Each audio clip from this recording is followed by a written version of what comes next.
Join our team and work with the top corporate brands, media agencies, and of course, our on-air personalities. Enjoy networking opportunities, professional growth, and competitive commissions. Ready to take the next step? Send your resume to hr@nationwidenewsnetwork.com today.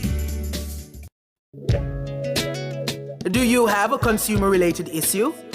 Want to learn more about matters concerning you as a consumer? Well, keep it locked to Nationwide 90 FM for the Consumer Hour with me, Nora Gay Banton. Weekdays from 9 to 10 a.m. For all your consumer-centric matters, stay tuned to the Consumer Hour.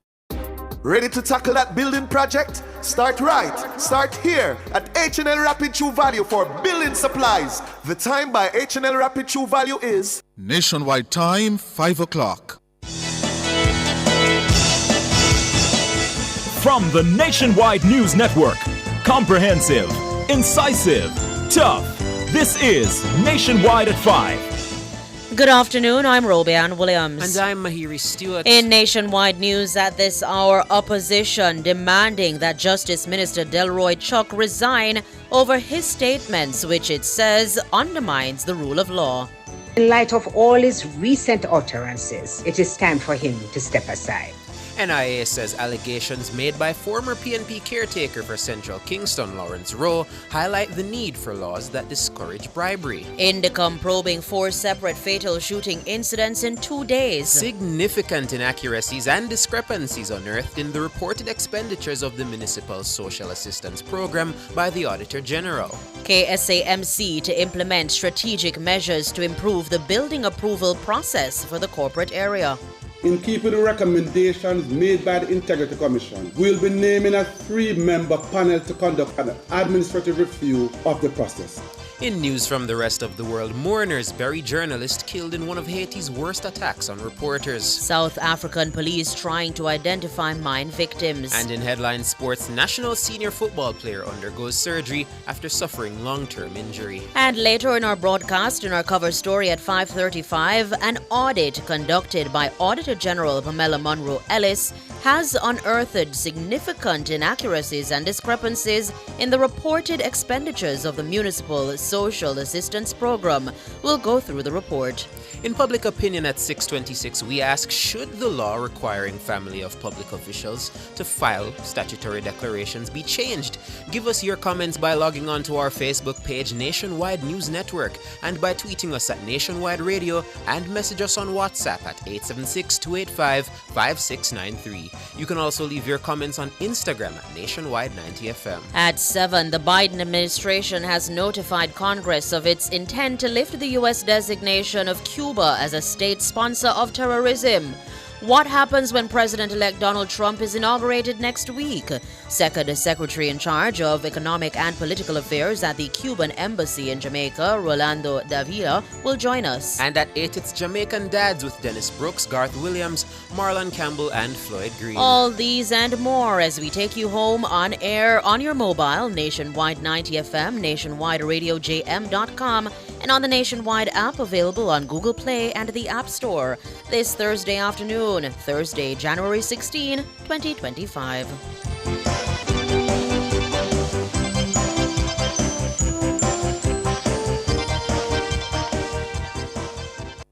News at 5 is brought to you by KFC's Popcorn Chicken, now available in hot and spicy. Do whatever the crunch you want with KFC's new hot and spicy Popcorn Chicken. KFC, it's finger licking good.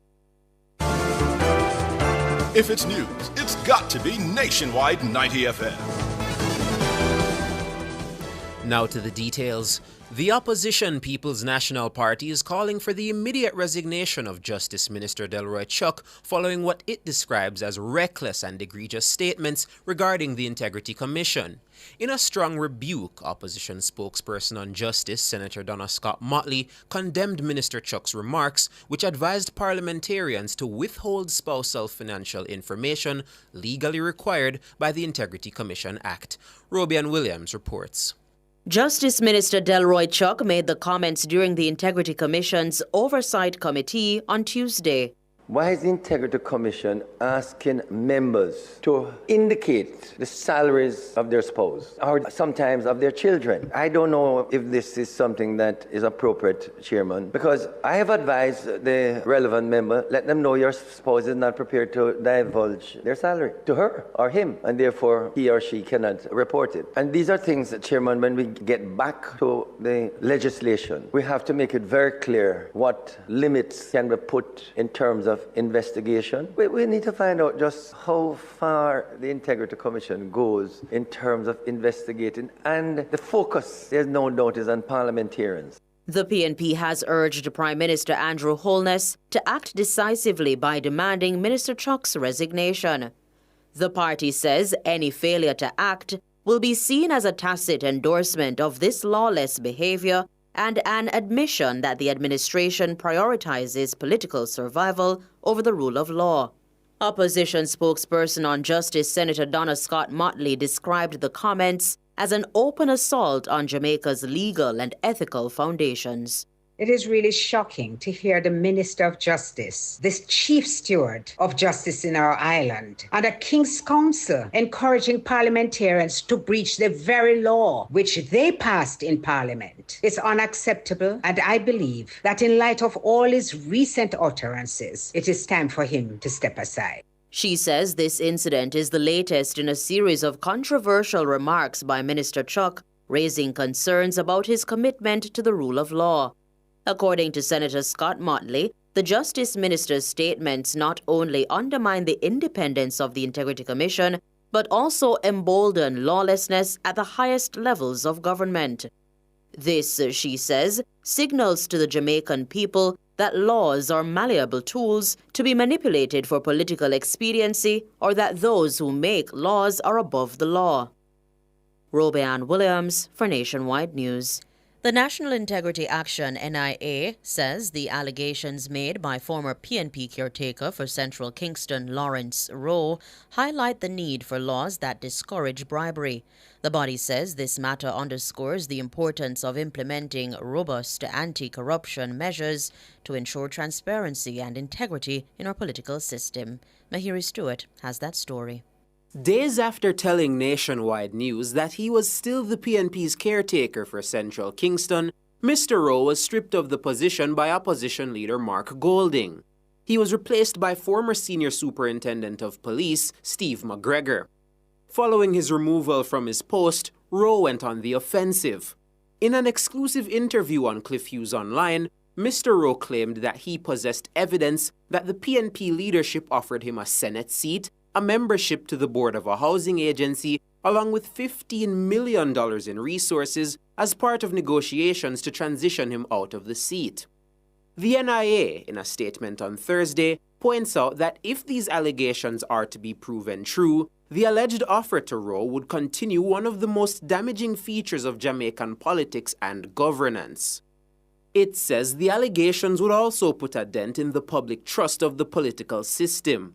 The anti-corruption watchdogs pointed to a 2021 regulation that obligates governments to make appointments to public bodies based on competence and not partisan considerations. According to the NIA, the appointment of persons to the Senate should not have as a primary consideration failure to win or be nominated for a seat in the House. The NIA is calling on anyone with information regarding the allegations made by Mr. Rowe to share it with the Integrity Commission. It says the claims underscore the urgent need to strengthen the commission. The NIA ended by calling on members of the public to support its call for comprehensive anti-bribery legislation that will criminalize such offers. Mahiri Stewart for Nationwide News. The Independent Commission of Investigations, INDICOM, is investigating 4 separate fatal shooting incidents in 2 days. Tawna Thomas tells us more.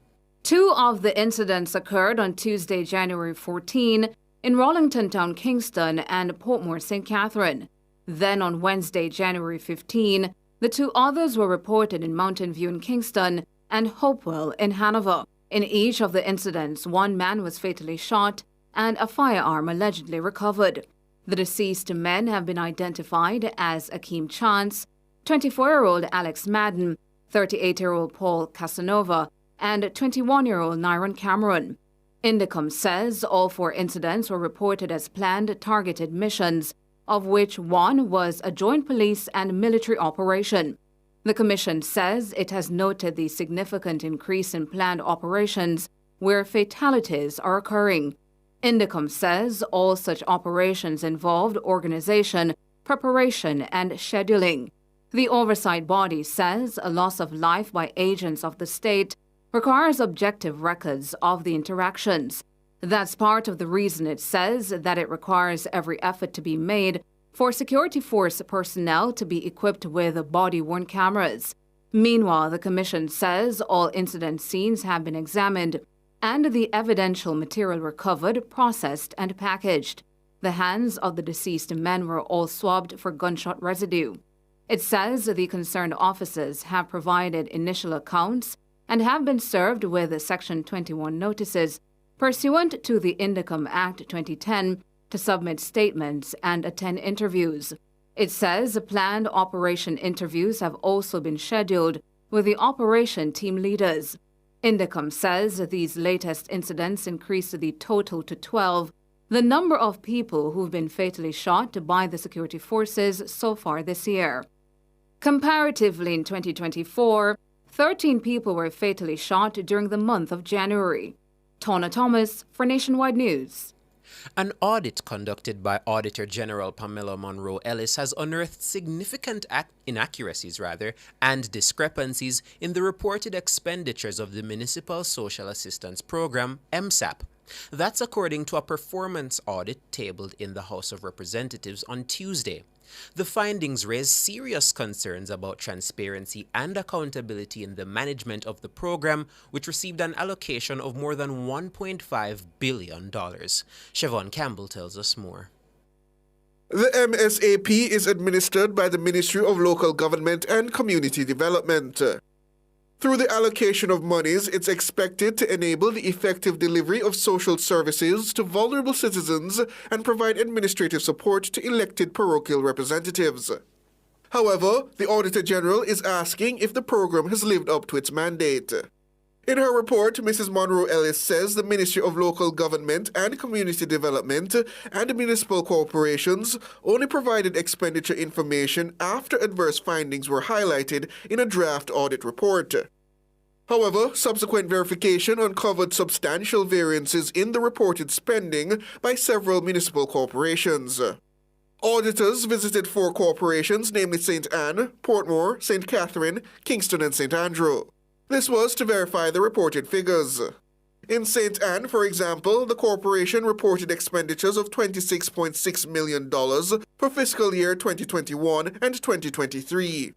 However, auditors could only verify $18.2 million, resulting in an $8.4 million discrepancy. For 2023-24, the reported expenditure of $6 million contradicted verified vouchers totaling $11.6 million. Similarly, the Portmore Municipal Corporation also reported expenditures of $22 million between April 2020 and March 2024. However, verified vouchers revealed actual spending of $29.2 million, a difference of $7.2 million. In St. Catherine, a discrepancy of $52 million was found between reported spending of $125.5 million and verified vouchers totaling $73.5 million. At the Kingston and St. Andrew Municipal Corporation, KSAMC, auditors were unable to verify 239 vouchers valued at $13.3 million. This is out of a sample of 1,263 vouchers amounting to $150.6 million. Missing documentation compounded the issues, further undermining the credibility of reported expenditures. Siobhan Campbell for Nationwide News. You're listening to Nationwide News at 5. More news after these.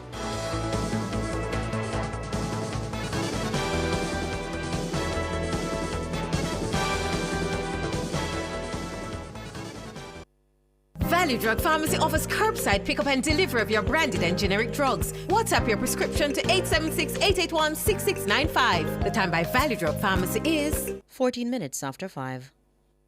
Rentokil Initial offers air purification solutions with triple filtration and unique auto-sensing capabilities that neutralizes malodor and replaces it with clean air. Call Rentokil Initial at 926-4236 for more details. The temperature by Rentokil is... It's 30 degrees Celsius in Kingston, 27 in Montego Bay. Take your business to the next level. Join Jamaica Stock Exchange at its landmark 20th Regional Investment and Capital Markets Conference from the Jamaica Pegasus Hotel, January 21st to 23rd, 2025. 3 exciting days of powerful, inspiring, and innovative presentations. Hear from industry experts and entrepreneurs from the Caribbean, USA, Canada, Latin America, and Africa. Come, connect, and network. Reserve your spot at www.jamstockex.com or call 876-967-3271.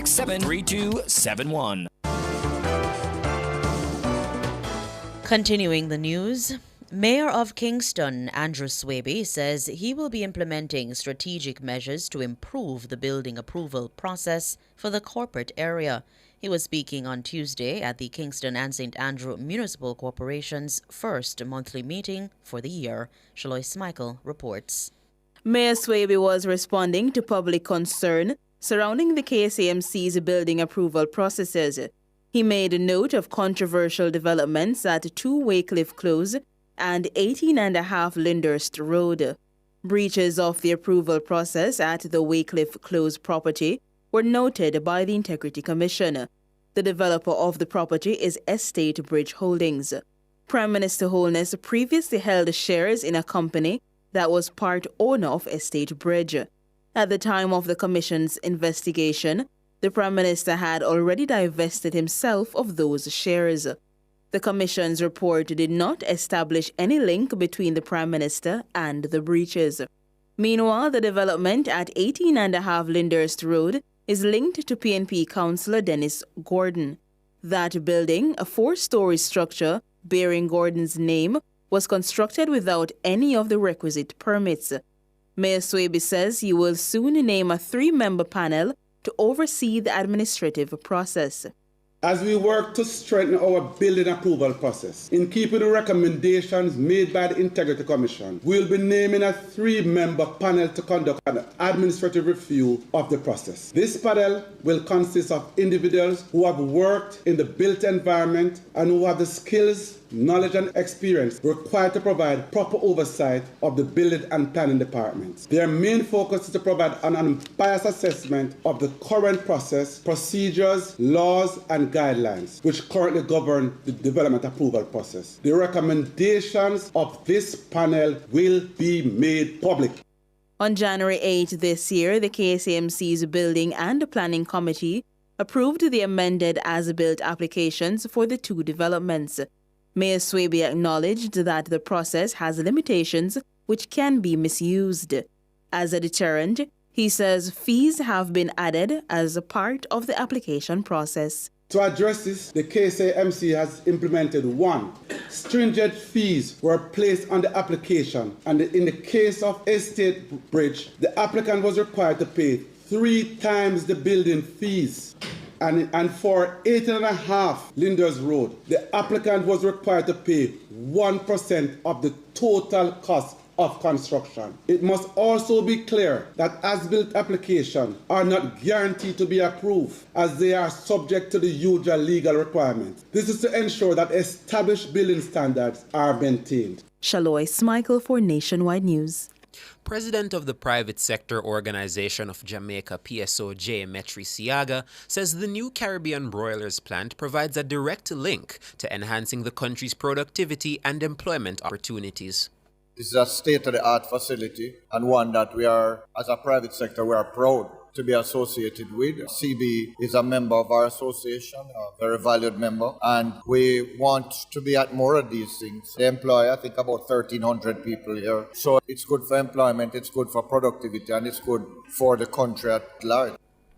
The CB Group unveiled its processing plant in St. Catherine on Wednesday. The multi-billion-dollar facility is the largest investment in Jamaica's agriculture industry. It seeks to boost the country's poultry production both locally and regionally, thus reducing the reliance on chicken imports. Mr. Siaga, who addressed the grand opening, urged other sector players to embrace the advantages of technology and invest in innovative ideas to further boost productivity. Technology is there, it's getting less expensive, and we need to embrace it and move towards using technology to be more productive. We just need to accept the things that we are short on or not able to compete well in, and look at the things that we can compete in and see how we can keep the investments coming. Metri Siaga, president of the PSOJ. World in a Minute is brought to you by ABC Electrical Sales. We make things as easy as ABC. Hose assembly and supply, equipping Jamaica for success. And Charles O'Connor Consulting Network, COCN, driven by international accounting standards, modern technology and integrity. The World in a Minute. One of two journalists killed in an attack by armed gangs in Haiti on December 24 was laid to rest on Thursday. The funeral for Jimmy Jean was marked by anger and tears as his family, friends, and colleagues came out to pay their respects. The 44-year-old father of 6 children had covered daily news for the online news outlet Money Febon. He was gunned down on Christmas Eve when gangs opened fire on the police. Government officials and journalists gathered for the reopening of the General Hospital in downtown Port-au-Prince. The second journalist killed was Markendi Natu, who worked for Voice of America in Haiti. The police in South Africa say it will be a mammoth task to identify 78 bodies brought up from a disused mine shaft in Stilfontein this week. The corpses, along with more than 240 survivors, said to be illegal miners, have been hoisted to the surface since Monday in the rescue operation. They had been underground since at least November, when the authorities stepped up efforts to bring an end to illicit mining activities. The police had surrounded the entrance to the shaft and refused to let food and water go down. The police always stated that the miners were free to come out at any time. The mine has now been cleared. Only 2 of the deceased have so far been positively identified.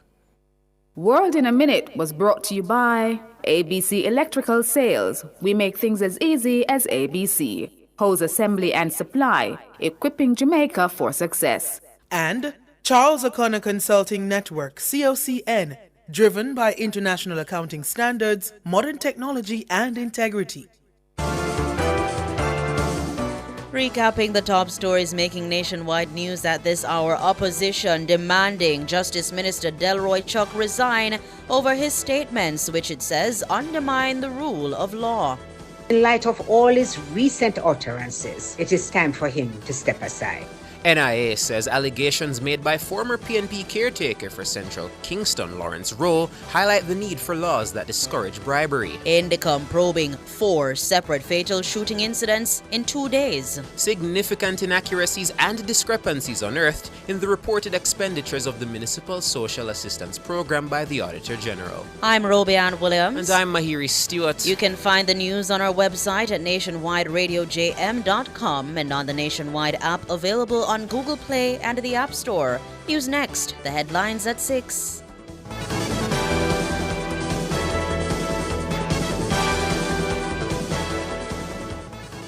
News at 5 was brought to you by KFC's Popcorn Chicken, now available in hot and spicy. Do whatever the crunch you want with KFC's new hot and spicy Popcorn Chicken.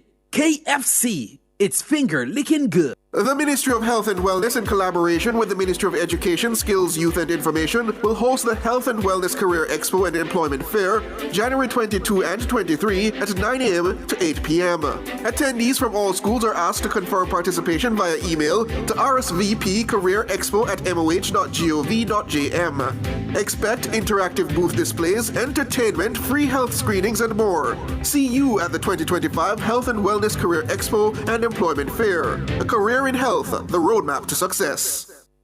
The following earthquake tip is brought to you by Conrad Douglas and Associates Limited and its subsidiary Environmental Science and Technology Limited.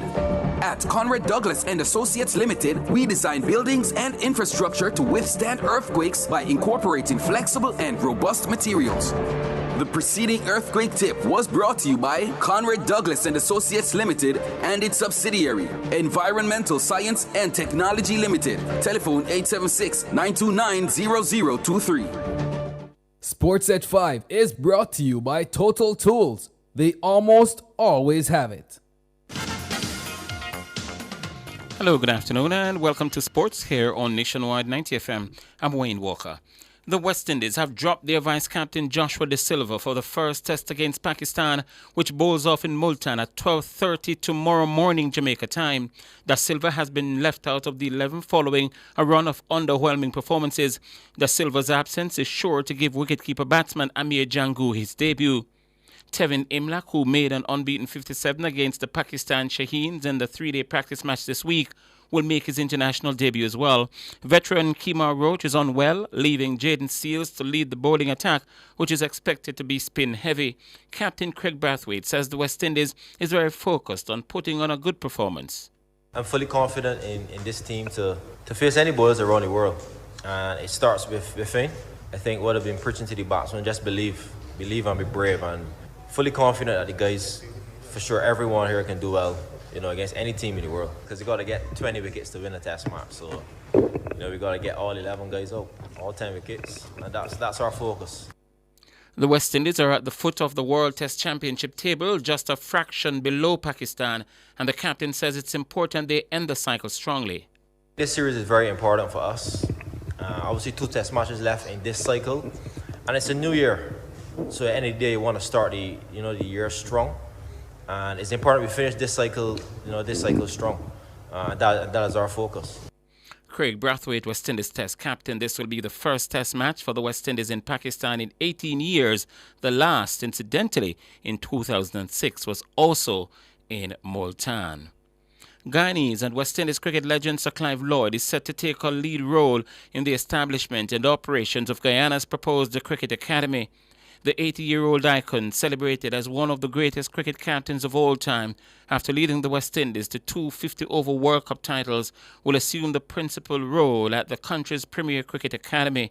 This announcement was made during the Ministry of Sport year-end press conference hosted by Minister Charles Ramson Jr. on Saturday. According to Minister Ramson, the academy will be a state-of-the-art facility located on a 20-acre plot in Good Hope on the east coast Demerara. The minister confirmed that a formal contract with the cricketing legend will be finalized in the coming weeks. Clive Lloyd has agreed to have a lead role in the project execution as well as the operationalization of the Cricket Academy, and we are going to be entering into a contract with him for employment in the next maybe week or 2 weeks or so in relation to the development of this Cricket Academy. As cricket remains Guyana's leading sport, the establishment of a National Cricket Academy is seen as critical for the development of players and the sport as a whole. We believe that it's important for us to have a cricket academy here in Guyana.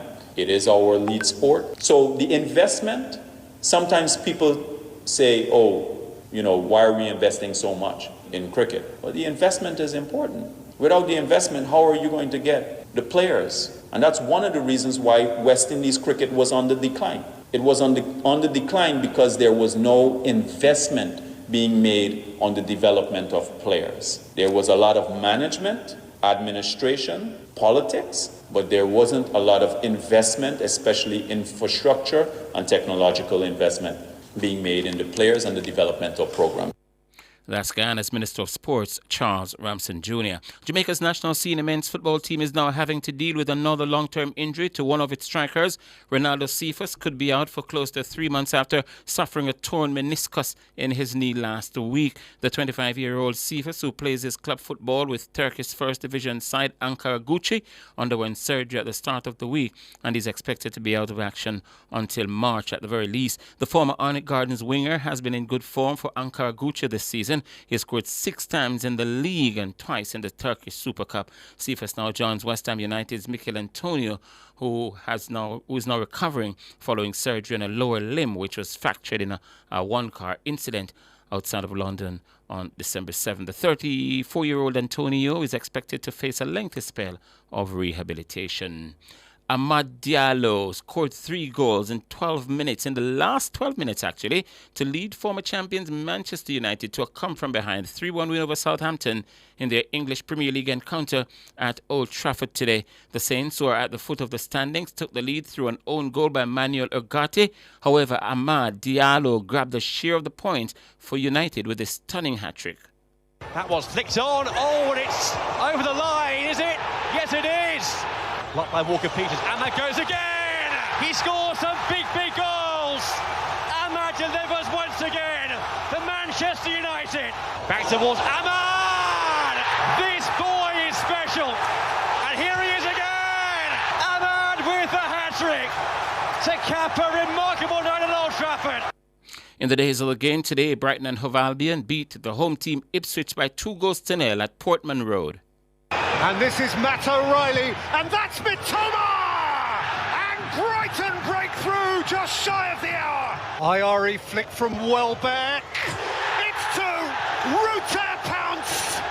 And Brighton are within 10 minutes of a thirsted-for victory. All right, some English Premier League action there for you. Well, that will do it for sports at the minute. We're going to be back, though, at 6:05 with much more.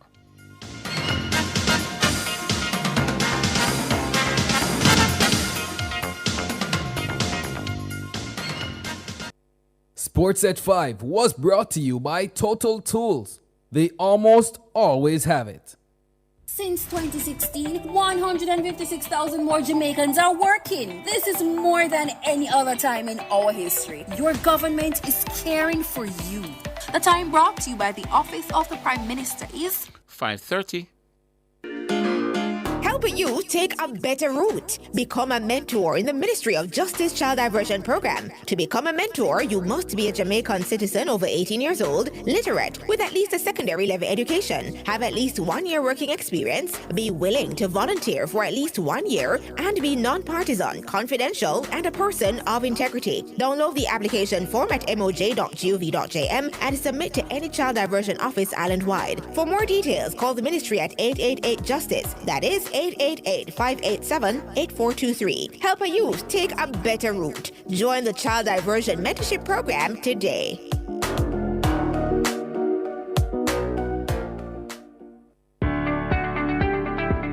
The following earthquake tip is brought to you by Digital Commodities Limited. When choosing your home or business to rent or buy, check if the building is earthquake resistant per local building codes. The preceding earthquake tip was brought to you by Digital Commodities Limited. Telephone 876-960-8359. The Jamaica diaspora sends over $3 billion back to Jamaica per year, but it is too complicated for them to open investment accounts in Jamaica and invest their money. Blue Maho Capital has unlocked diaspora direct investment, and we are helping to move the Caribbean forward. Learn more about us at www.bluemahocapital.com.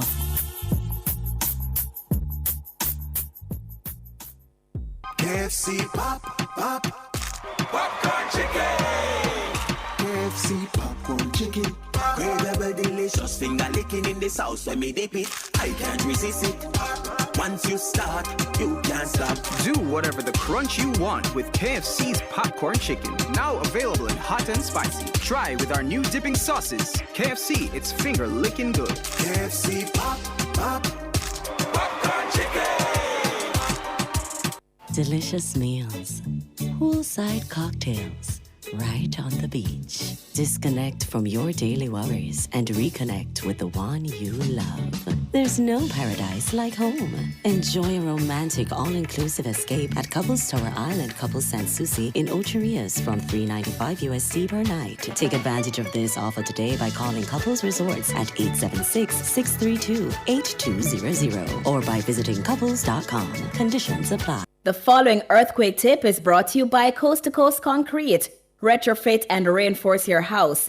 If you're in a high-risk area, take steps to reinforce your house.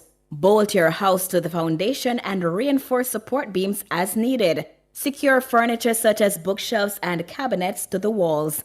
This will decrease the risk of furniture moving or falling and injuring someone.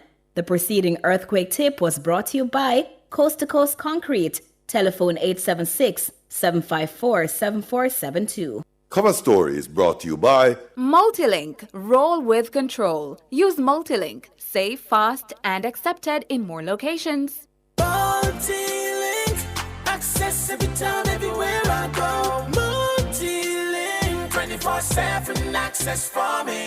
It's just a win-win when we use Multi-link. This card is Jamaican built, yeah. Fast and secure, you can use anywhere. Spend while supporting the economy. Look for the Multilink logo on your card and benefit from Jamaica's largest debit payment network. Multi-link, 24/7 access for me. What would I do without my Multilink?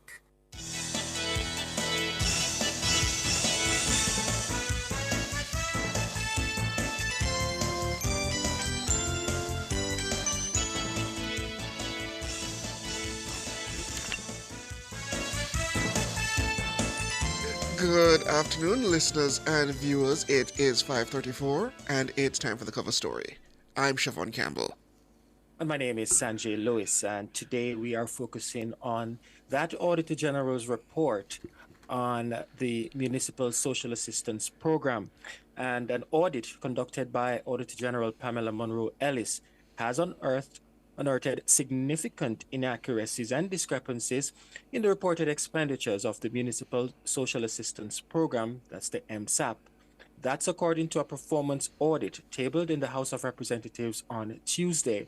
The findings raise serious concerns about transparency and accountability in the management of the program, which received an allocation of more than $1.5 billion. Siobhan Campbell tells us more. The MSAP is administered by the Ministry of Local Government and Community Development. Through the allocation of monies, it's expected to enable the effective delivery of social services to vulnerable citizens and provide administrative support to elected parochial representatives. However, the Auditor General is asking if the program has lived up to its mandate. In her report, Mrs. Monroe Ellis says the Ministry of Local Government and Community Development and municipal corporations only provided expenditure information after adverse findings were highlighted in a draft audit report. However, subsequent verification uncovered substantial variances in the reported spending by several municipal corporations. Auditors visited 4 corporations, namely St. Anne, Portmore, St. Catherine, Kingston, and St. Andrew. This was to verify the reported figures. In St. Anne, for example, the corporation reported expenditures of $26.6 million for fiscal year 2021 and 2023. However, auditors could only verify $18.2 million, resulting in an $8.4 million discrepancy. For 2023-24, the reported expenditure of $6 million contradicted verified vouchers totaling $11.6 million. Similarly, the Portmore Municipal Corporation also reported expenditures of $22 million between April 2020 and March 2024. However, verified vouchers revealed actual spending of $29.2 million, a difference of $7.2 million. In St. Catherine, a discrepancy of $52 million was found between reported spending of $125.5 million and verified vouchers totaling $73.5 million. At the Kingston and St. Andrew Municipal Corporation, KSAMC, auditors were unable to verify 239 vouchers valued at $13.3 million. This is out of a sample of 1,263 vouchers amounting to $150.6 million. Missing documentation compounded the issues, further undermining the credibility of reported expenditures. Siobhan Campbell for Nationwide News.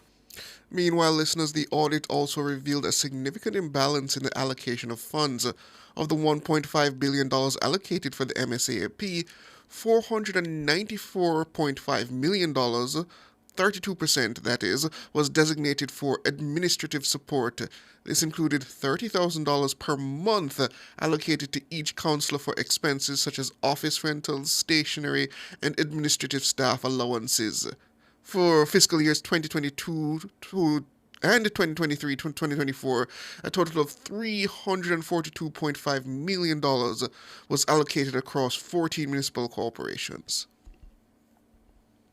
Of this amount, or $151 million, went towards administrative support. This left $191 million, or 56%, for actual benefit payments. Notably, 8 municipal corporations allocated more funds to administrative support than to benefit payments. For example, the St. Anne Municipal Corporation spent $11.5 million on administrative costs to deliver only $4.1 million in benefits. Note for listeners, we reached out to the CEOs for the 4 municipal corporations mentioned above. That's the St. Anne Municipal Corporation, whose CEO is Jennifer Brown Cunningham. She informed us that she would like to follow the correct processes to respond to the report before she speaks to the media. Meanwhile, the KSAMC CEO Robert Hill also informed us through a public relations staff member that he was unfortunately unable to join us. And of course, when we reached out to the CEO for the St. Catherine Municipal Corporation, and that's Marvelyn Pitter, we were told by her secretary that she was in a meeting and that she would get back to us as soon as possible. Subsequent calls to follow up on the request went unanswered. And also calls to the CEO of the Portmore Municipal Corporations, that's the CEO Rovell Morris, also went unanswered. For fullness sake, we also reached out to the Minister of Local Government and Community Development, Desmond McKenzie. However, he said he was unable to join us this afternoon. We will have to try at a different time to get in contact with him. And as such, we'll now read excerpts of that report for you as a more deep dive into what the Auditor General has found in relation to the MSAAP and the country's social benefits programs in general, which she seems to believe just are not functioning as intended in terms of getting the benefits to the people and the cost. I mean, in one instance, she said that the administrative cost to dole out the benefit is well in excess of what is actually being spent on those benefits themselves, which is in itself a bit mind-boggling. Yeah, I wondered, Siobhan, when I saw that, because I would be of the impression that the municipal corporation, of course, they have a structure in place to deal with certain administrative processes. And while I can understand if an additional program is added, there may be additional stuff that may be budgeted under admin, but it is mind-boggling to me as to why is it that it was so expensive for the administrative side of things, when I would think that most of the money should have been allocated to the program to help those who are in need. And I believe this was a matter that I believe it was Horace Chang who raised about the Peace Management Initiative and those crime social intervention programs, where he said that they were spending well in excess for administrative costs in terms of what was actually being spent on benefits to the people, which was one of the reasons they said that they had to essentially cut that and move towards a different system, because they felt they was just not getting benefit for what was being spent. And this is further proof that, yes, it seems in terms of when it comes to actually getting benefits to people, the administrative expenses sometimes just really balloon, and then people ask to, well, just spend more.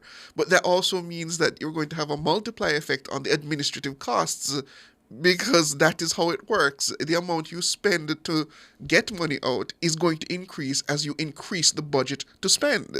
Yeah, but you see, when we look on the Peace Management Initiative, for example, they are an NGO, and whatever grant that they receive, they have to calculate how they're going to pay those individuals in the admin office to carry out the specific program that they receive the grant to carry out. The difference, though, is that with the municipal corporations, a structure is already in place. So while I can understand that there may be additional administrative expenses because of whatever assistance they're giving, I still can't understand why it is so high. So let's look, for example, Siobhan, on the table that the Auditor General outlined. And one example, for our listeners, St. Anne, 15,592,000 was allocated. And of that 15 million, 11 million was utilized for administrative support.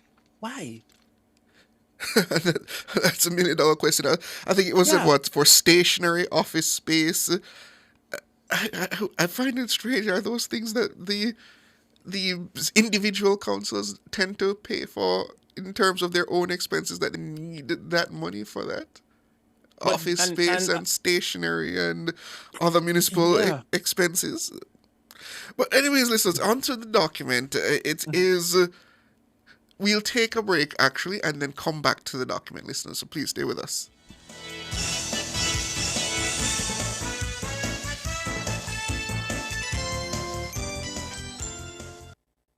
KFC popcorn chicken. KFC popcorn chicken. Incredible, delicious, finger licking in this house when me dip it. I can't resist it. Once you start, you can't stop. Do whatever the crunch you want with KFC's popcorn chicken. Now available in hot and spicy. Try with our new dipping sauces. KFC, it's finger licking good. KFC popcorn chicken. The Ministry of Health and Wellness, in collaboration with the Ministry of Education, Skills, Youth and Information, will host the Health and Wellness Career Expo and Employment Fair, January 22 and 23 at 9 a.m. to 8 p.m. Attendees from all schools are asked to confirm participation via email to rsvpcareerexpo@moh.gov.jm. Expect interactive booth displays, entertainment, free health screenings, and more. See you at the 2025 Health and Wellness Career Expo and Employment Fair. A career in health, the roadmap to success. Multi-link, access every time, everywhere I go. Multi-link, 24/7 access for me. It's just a win-win when we use multi-link. This card is Jamaican built, yeah. Fast and secure, you can use anywhere, spend while supporting the economy. Look for the multi-link logo on your card and benefit from Jamaica's largest debit payment network. Multi-link, 24/7 access for me. What would I do without my multi-link?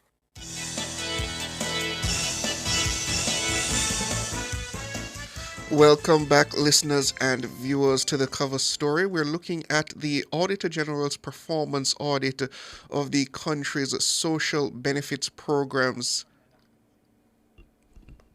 And we are starting with the Municipal Social Assistance Program, that's the MSAP, which is one of those which is used to alleviate poverty and provide necessary aid to those less fortunate in the country. And starting at the top of it, we have with us the table, which essentially gives us an overlook of the expenses between 2017 and 2024. Under education grant, it is a total of $604 million. Under social housing, that's an additional $118 million spent between 2017 and 2024. And indigent housing, we have $245 million spent over that period. Right, and they also spoke about the funeral grant. Not all of the budgeted years it was reported, but for what was reported, we're seeing 67 million, a little over 67 million for funeral grant, and then administrative support, we have 494 million, a little over that for admin support, which we spoke about earlier, we think was significantly high based on what we're seeing here. I mean, that's almost $500,000. If with the exception of the education grant, yes, that is actually the highest expense on the document. Yes. Which brings the total to $1.5 billion, a little over $1.5 billion. Yeah, and I said it before, Siobhan, it would have been, it's going to be interesting to hear from the respective CEOs to explain how the allocation was done and give us even more detail as to how this admin support, what it covers, etc. Because I know in the report, the Auditor General spoke broadly on it, but I think we need some more details. Well, it says here the MLGCD recognized, and that's in the Ministry of Local Government and Community Development, the need for accurate and timely reporting to ensure proper accountability and has taken steps to improve reporting compliance. The top, it said, the provider said the figure 11 shows extracts of 4 letters from the MLGCD to municipal corporations between January 2019 and July 2024, highlighting a systemic issue of non-compliance. It says, despite repeated reminders and reprimands, municipal corporations failed to submit the reports. And to address this deficiency, the Ministry of Local Government's letter dated July 17, 2024, instructed these municipal corporations to submit monthly reports effective April 1, 2024, instead of quarterly reports. It says the letter warned that failure to comply would result in no further funding allocation under the MSAP. Yes, and the Auditor General outlined extracts from the Permanent Secretary's letter on January 31, 2019. It says, as was established in the MSAP guidelines, section 5J and K, a quarterly report must be submitted by all municipal corporations regarding the success and challenges of the program in order to make improvements where necessary. As such, the reports should be submitted on or before February 28, 2019.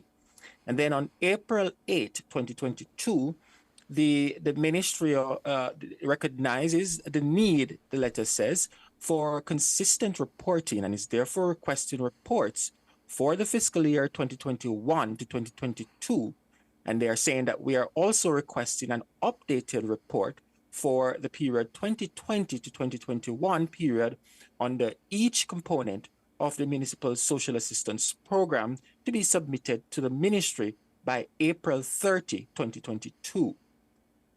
And it also says in May 6, 2023, and that's another letter sent, the Ministry of Local Government says it recognizes the need for consistent reporting, and it's therefore requesting the Municipal Social Assistance Program report for the fiscal year 2022 to 2023 under each component of the program to be submitted to this ministry on or before June 7, 2023. And it seems up to July 17, 2024, that was not done because another letter was sent out, and this says to serve to advise that further to the meeting held on July 17, 2024, all municipal corporations are required to submit monthly reports to account for funds allocated to each municipal corporation under the MSAP program with effect from April 1, 2024. In this regard, monthly reports for each April, May, June, and July to include expenditure details are to be submitted to the ministry by August 31, 2024. It says, please note that the Chief Executive Officer should pay attention to accuracy of reports to ensure proper accountability, and to note that failure to submit these reports will result in no further allocation to the municipal corporation under the program.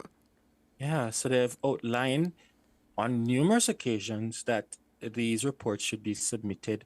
And it seems like the municipal corporations, they turned a blind eye to it. I wonder why. For 3 years, between January 31, 2019 to July 17, 2024, they did not comply with that request from the Ministry of Local Government. And you know, Sanjay, I know there's this laser focus on parliamentarians, MPs, and the ministries at the top, but I think many people underestimate the level or the potential, let me just put it no stronger, that the potential for corruption at the local government level because of inefficiencies, the inability, the poor accounting, and it seems to go under the radar until you see, as which happened recently at the St. Catherine Municipal Corporation, MOCA or another entity having to step in due to concerns.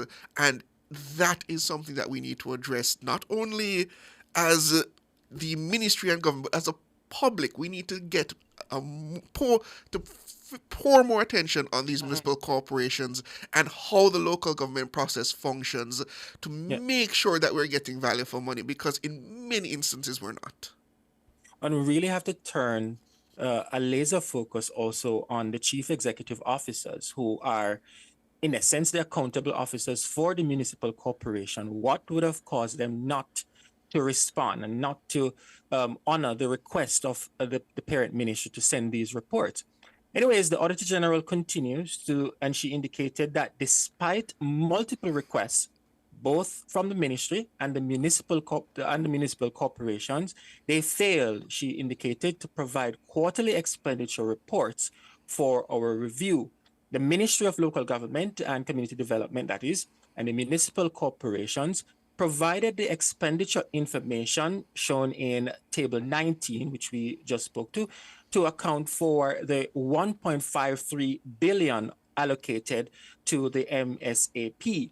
And only after the adverse audit findings were presented in the draft report, that's the time that they submitted. But the Auditor General says, however, our verification, coupled with the delayed provision of information, raises concerns about the accuracy of the reported expenditure of $1.53 billion. And listeners, this is what prompted the auditors to visit 4 municipal corporations, that's St. Anne, Portmore, St. Catherine, and Kingston and St. Andrew, to verify the reported expenditure. It says during those verification processes, the auditors uncovered significant variances in the reported expenditure for the MSAP 4 components. Notably, variances were identified at the St. Anne, Portmore, and St. Catherine municipal corporations, where they requested all payment vouchers for selected years. For instance, the St. Anne Municipal Corporation reported $26.6 million in expenditure for 2020 to 2021 and 2022 to 2023, but it could only verify $18.2 million of that, resulting in a variance of $8.4 million. Furthermore, the reported expenditure of $6 million for 2023 to 2024 contradicted the verified vouchers, totaling $11.6 million. Similarly, Portmore Municipal Corporation's reported expenditure of $22 million between April 2020 and March 2024 differed by $7.2 million from the verified vouchers, totaling $29.2 million. The St. Catherine Municipal Corporation also showed substantial variance of $52 million between reported expenditure of $125.5 million and verified vouchers of $73.5 million. And at the Kingston and St. Andrew Municipal Corporation, the auditors encountered issues verifying 239 vouchers valued at $13.3 million out of a sample of 1,263 vouchers totaling $150.6 million, and this was due to missing documentation. The auditor says these discrepancies compromise the credibility and accuracy of the Ministry of Local Government's reported expenditure information provided by the municipal corporations, and consequently, the auditors say they cannot rely on the information provided to ensure accountability. And also there was a noted discrepancy between the reported $1.56 billion allocated for the MSAP and the PRF, that's the Parochial Revenue Fund, if I'm accurate, allocation disbursement recorded of $1.53 billion. So I think that's about $60 million that they say simply just cannot be verified. So I'm not sure what to make of that, because they're suggesting then that the municipal corporations provided inaccurate expenditures to the Ministry of Local Government, and when they had to do an actual check, that those vouchers simply did not add up to what was provided. So then it really lends the question, what happened to the rest of the money?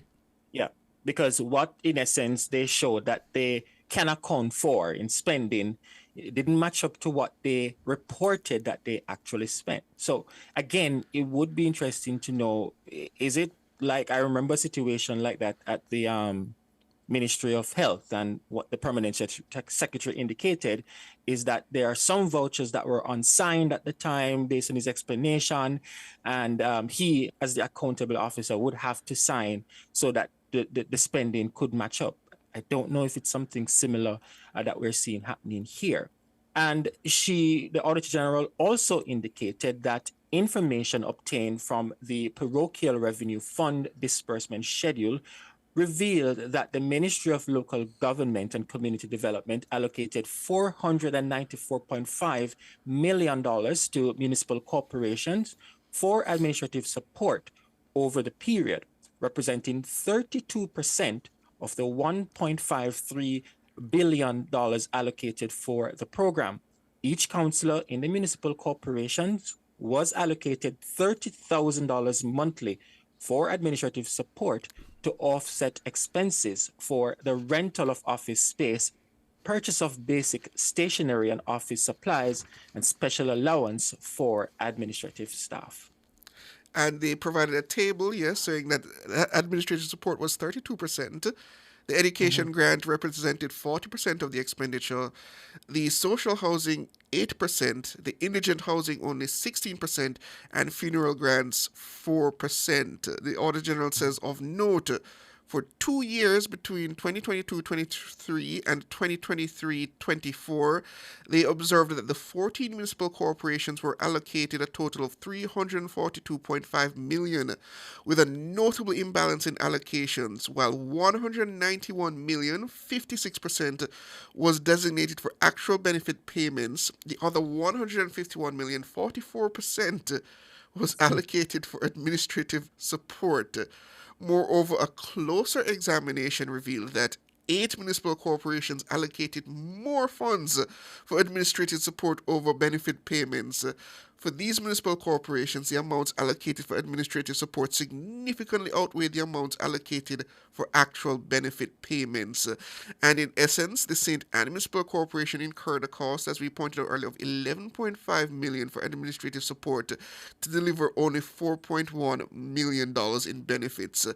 Further on the auditor's site visits to the 4 municipal corporations, they noted that administrative support payments of $30,000 monthly were made to various individual bank accounts for administrative services at the request of councillors. Oh, that one is interesting. Yes, this is interesting. Unfortunately, since we're out of time, but this has to be answered. The municipal corporations and the Ministry of Local Government, there's a reason why we have the PAAC, and I believe, and the PAC. I believe this is something that the PAC, specifically, this is something that the Public Accounts Committee should look into. That is Julian Robinson. If you're hearing this, I believe you need to convene a meeting of the PAC and examine this performance audit, because a lot of this is ridiculous. A lot of unanswered questions here. You're correct. So the headlines are next, listeners, but I doubt this will be the last we hear of this.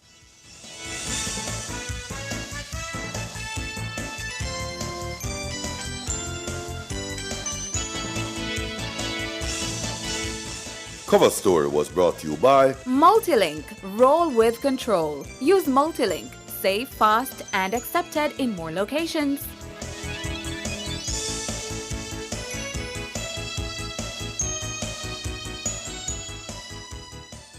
The time brought to you by Guardian Life. Live secure, live easy is 6:01.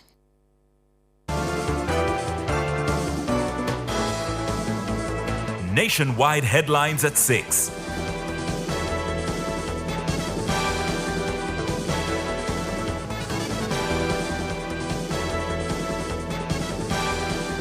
Good evening with the headlines at 6. I'm Shalois Michael.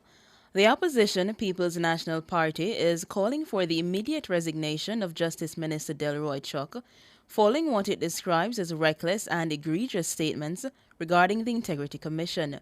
Minister Chuck made the comments during the Integrity Commission's Oversight Committee on Tuesday.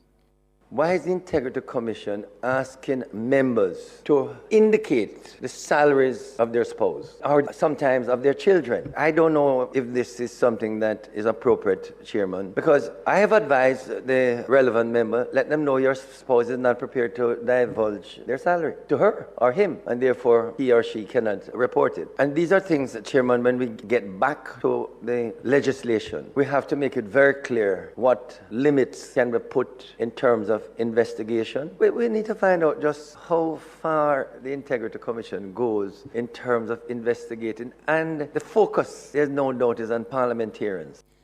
Delroy Chuck, Justice Minister. The PNP says the incident is the latest in a series of controversial remarks by Minister Chuck, raising concerns about his commitment to the rule of law.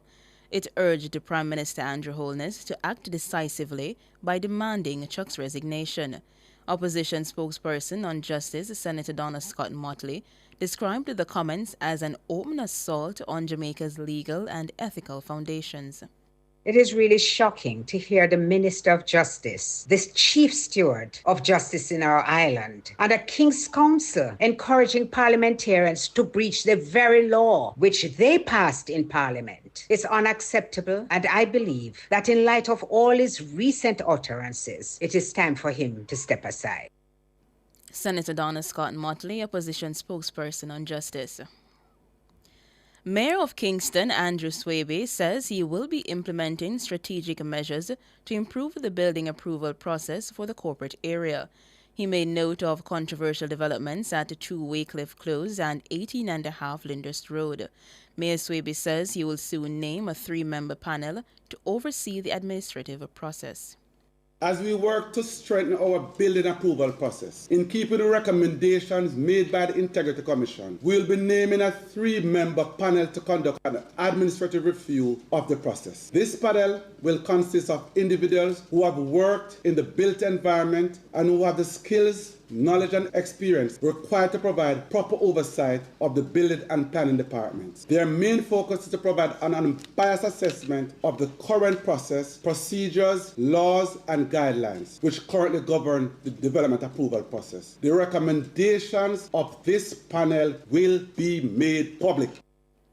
On January 8 this year, the KCMC's Building and Planning Committee approved the amended as-built applications for the 2 developments.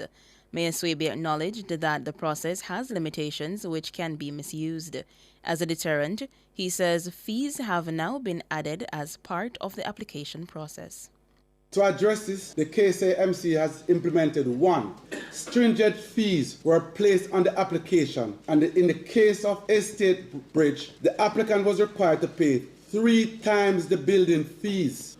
And for 18.5 Lyndhurst Road, the applicant was required to pay 1% of the total cost of construction. It must also be clear that as-built applications are not guaranteed to be approved, as they are subject to the usual legal requirements. This is to ensure that established building standards are maintained. Mayor Andrew Swaby, Mayor of Kingston. President of the Private Sector Organization of Jamaica, PSOJ, Metro Siaga, says the new Caribbean broilers plant provides a direct link to enhancing the country's productivity and employment opportunities. This is a state-of-the-art facility and one that we are, as a private sector, we are proud to be associated with. CB is a member of our association, a very valued member, and we want to be at more of these things. They employ, I think, about 1,300 people here. So it's good for employment, it's good for productivity, and it's good for the country at large. The CB Group unveiled its processing plant in St. Catherine on Wednesday. The multi-billion-dollar facility is the largest investment in Jamaica's agriculture industry. It seeks to boost the country's poultry production both locally and regionally, thus reducing the reliance on chicken imports. Mr. Siaga urged other sector players to embrace the advantages of technology and invest in innovative ideas to further boost productivity. Technology is there, it's getting less expensive, and we need to embrace it and move towards using technology to be more productive. We just need to accept the things that we are short on or not able to compete well in, and look at the things that we can compete in and see how we can keep the investments coming. Metro Siaga, president of the PSOJ. The National Integrity Action, NIA, says allegations made by former PNP caretaker for Central Kingston, Lawrence Rowe, highlight the need for laws that discourage bribery. The body says the matter underscores the importance of implementing robust anti-corruption measures to enhance transparency and integrity in our political system. In an exclusive interview on Cliff Hughes Online, Mr. Rowe claimed that he possessed evidence that the PNP leadership offered him a Senate seat a membership to the board of a housing agency, along with $15 million in resources as part of negotiations to transition him out of the seat.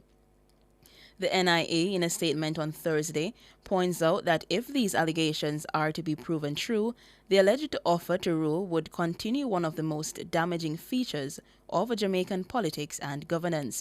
The NIA is calling on anyone with information regarding the allegations made by Mr. Rowe to share it with the Integrity Commission. Those were the headlines at 6. I'm Shaloy Smikle. Sports is next.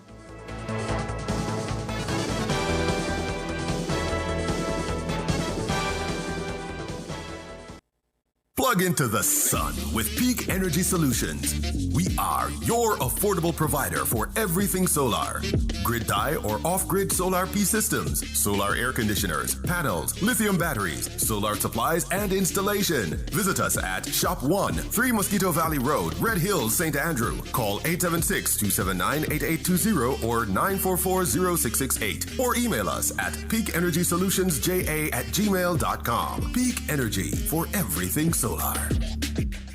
Tune in to Nationwide at 5 from 6 p.m. to 8 p.m. as we broadcast live from the Regional Investments and Capital Markets Conference at the Jamaica Pegasus, Thursday, January 23. Join us and hear top experts discuss key trends, share ideas, and create strategies for growth in the region. Attend the conference and build valuable partnerships, discover new investment opportunities, and see the latest products and services. So come to the Jamaica Pegasus with Nationwide at 5, Thursday, January 23 from 6 to 8 p.m. It's the Regional Investments and Capital Markets Conference. All this and more only on Nationwide 90 FM, the new revolution in media. This broadcast is brought to you by the Jamaica Stock Exchange and Bloomahoe Capital.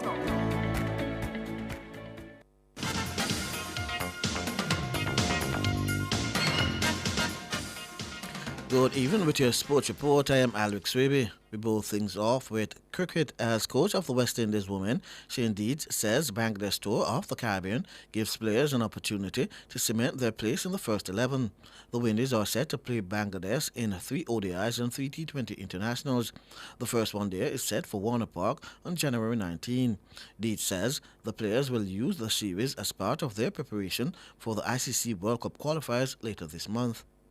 Yeah, it's a crucial series to get some combinations going. A few players are playing for positions too, so we need them to put their hand up. So there's great opportunities for players here, and that's what we want to see players in pressure situations be able to perform. That's what's going to be required, when we go to the qualifiers, which is going to be a tough tournament. All the teams are playing for their futures there, so that's going to be a really pressurised situation. So we want the players to perform well under pressure, get some combinations with bat and ball happening so we can take that momentum, have a good win here and take that momentum and combinations to the qualifiers. He says the Caribbean side wants to redeem itself following their 3-0 ODI series defeat on their tour of India in December. Obviously, we had a tough tour to India, so we've got to bounce back, particularly ODI cricket first up. We want to make sure our batters particularly get off to a good start. We get some good runs on the board, and with the new ball as well, our bowlers work better and get some penetration with the new ball. I think both times the power play, batting and bowling, we struggled a bit in India, so that's a big area we want to focus on and get off to a good start with bat and ball and then drive the game from there on in. Shane Deeds. Now, the West Indies have dropped their vice-captain, Jasso De Silva, for the first test against Pakistan, which bowls off in Multan at 12:30 tomorrow morning, Jamaica time. De Silva has been left out of the 11 following a run of underwhelming performances. De Silva's absence is sure to give wicketkeeper batsman Amir Jangu his debut. Tevin Imlak, who made an unbeaten 57 against the Pakistan Shaheens in the 3-day practice game this week, will make his international debut. Veteran Kemar Roach is unwell, leaving Jaden Seals to lead the bowling attack, which is expected to be spin-heavy. Captain Craig Brathwaite says the West Indies is very focused on putting on a good performance. I'm fully confident in this team to face any bowlers around the world. And it starts with within. I think what I've been preaching to the batsmen, just believe and be brave, and fully confident that the guys, for sure, everyone here can do well, against any team in the world. Because you got to get 20 wickets to win a test match. So, we got to get all 11 guys out, all 10 wickets, and that's our focus. The Windies are at the bottom of the World Test Championship table, just a fraction below Pakistan, and the captain says it's important they end the cycle strongly. This series is very important for us. Obviously 2 test matches left in this cycle, and it's a new year. So at the end of the day, you want to start the year strong, and it's important we finish this cycle, strong. That is our focus. Craig Bathwaite. This will be the first test match for the West Indies in Pakistan in 18 years. The last in 2006 was also in Multan. Guyanese and West Indies cricket legend Sir Clive Lloyd is set to take on a lead role in the establishment of the operation of Guyana's proposed cricket academy. The 80-year-old icon, celebrated as one of the greatest cricket captains of all time after leading the West Indies to 2 World Cup victories, will assume the principal role at the country's premier cricket academy. This announcement was made during the Minister of Sport's year-end press conference hosted by Minister Charles Ramson Jr. on Saturday.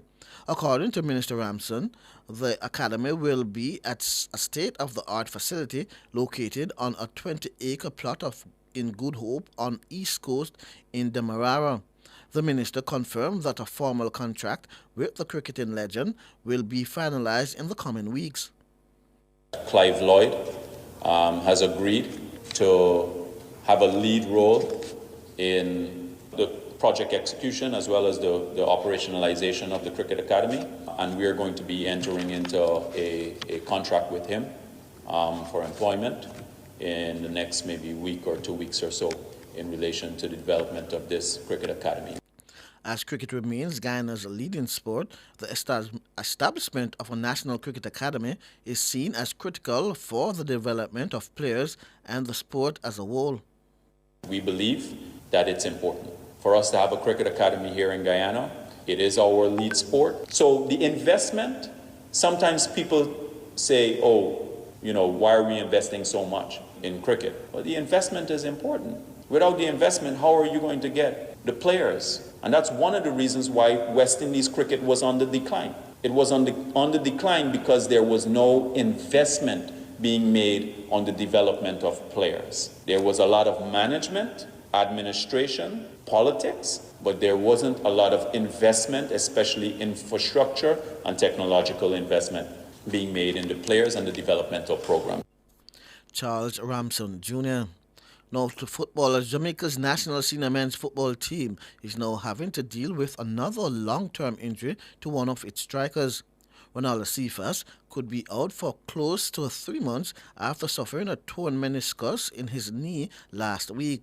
The 25-year-old Cephas, who plays his club football in Turkey's First Division, underwent surgery at the start of the week and is expected to be out of action until March. The former Arnott Gardens winger has been in good form this season, scoring 6 times in the league competition and twice in the Turkish Super Cup. Cephas now joins West Ham United's Mikel Antonio, who is now recovering following surgery on a lower limb, which was fractured in a car incident outside London on December 7. The 34-year-old Antonio is expected to face a lengthy spell of rehabilitation. Amad Diallo scored 3 goals in 12 minutes to lead former champions Manchester United to a come-from-behind 3-1 win over Southampton in their English Premier League encounter at Old Trafford today. The Saints, who are at the foot of the standings, took the lead through an own goal.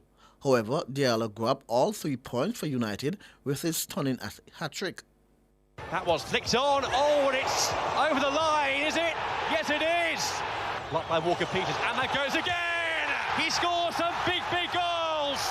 Ahmad delivers once again for Manchester United. Back towards Ahmad! This boy is special! And here he is again!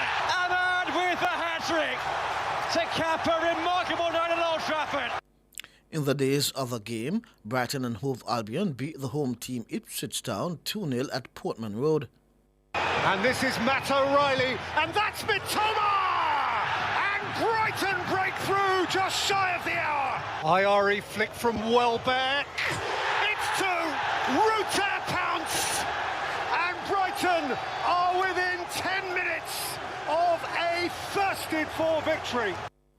Now, with 22 rounds remaining in the preliminary stage of the Ray and Never Jamaica Premier League, former champions Mount Pleasant Academy lead the table with 40 points.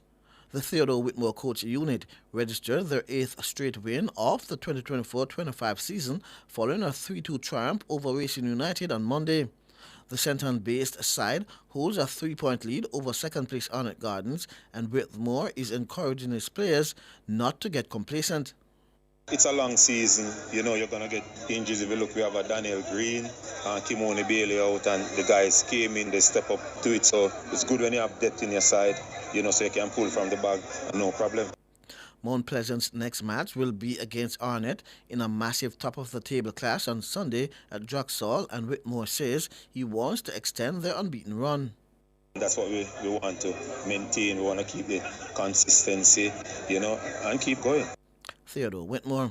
And finally, 5th seed Daniel Medvedev is out of the Australian Open after losing a 5-set thriller to teenager Lerner Tien in the biggest upset of the tournament so far. Medvedev, a 3-time finalist in Melbourne, saved a match point in the third set and forced a decider, but ultimately fell to a 6-3, 7-6, 6-7, 1-6, 7-6 defeat by the 19-year-old qualifier. American Tien, ranked 121st in the world, celebrated in front of a largely empty Margaret Court Arena after wrapping up the win at 2 hours and 44 seconds in Melbourne. Before this week's tournament, Tien had never won a Grand Slam match, losing in the first round in all 3 of his US Open appearances.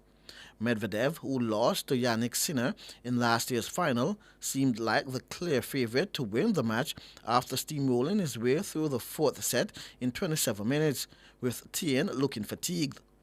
But after a brief rain delay, the left-handed Californian dug deep to break back in the decider and force a 10-point tiebreaker.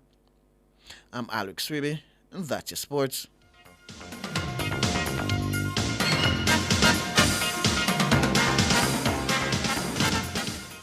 For all your scales and food processing equipment, call Advanced Scales and Equipment Limited at 876-968-9612-5. The time by Advanced Scales and Equipment Limited is 6:20.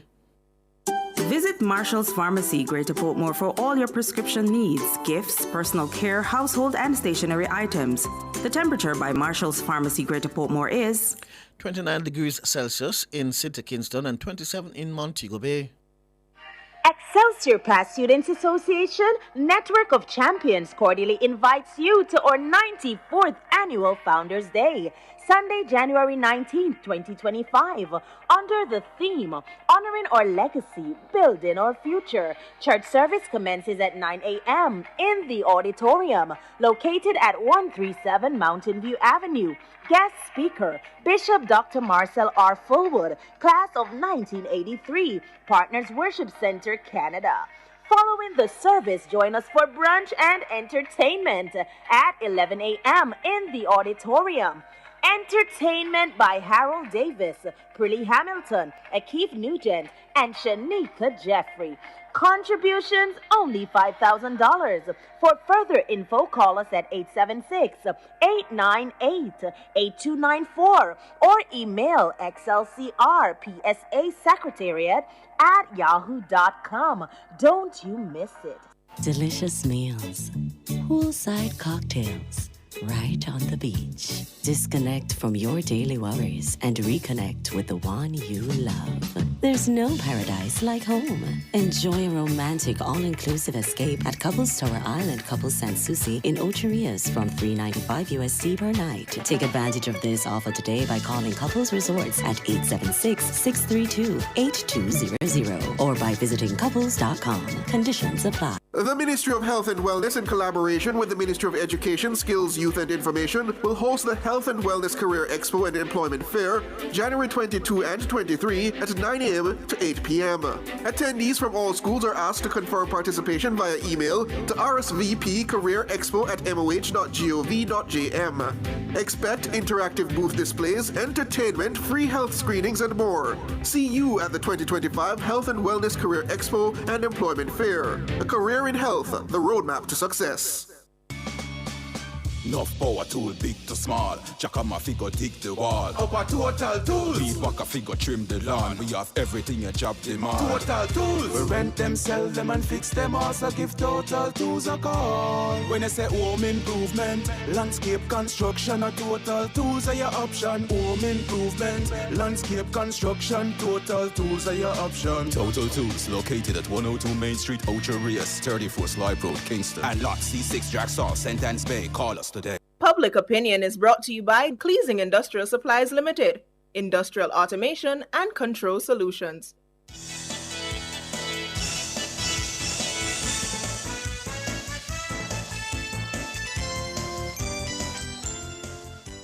Good evening, and welcome to Public Opinion. I'm Roby Ann Williams. A special good evening to our YouTubers. Thank you so much for tuning in, for always joining. We appreciate you. We ask you to weigh in live in the comments section on today's Public Opinion, and I'm going to get straight to it. Speaking during the Integrity Commission's Oversight Committee on Tuesday, Justice Minister Delroy Chuck, well, he brought into question the limits of investigations by the Integrity Commission.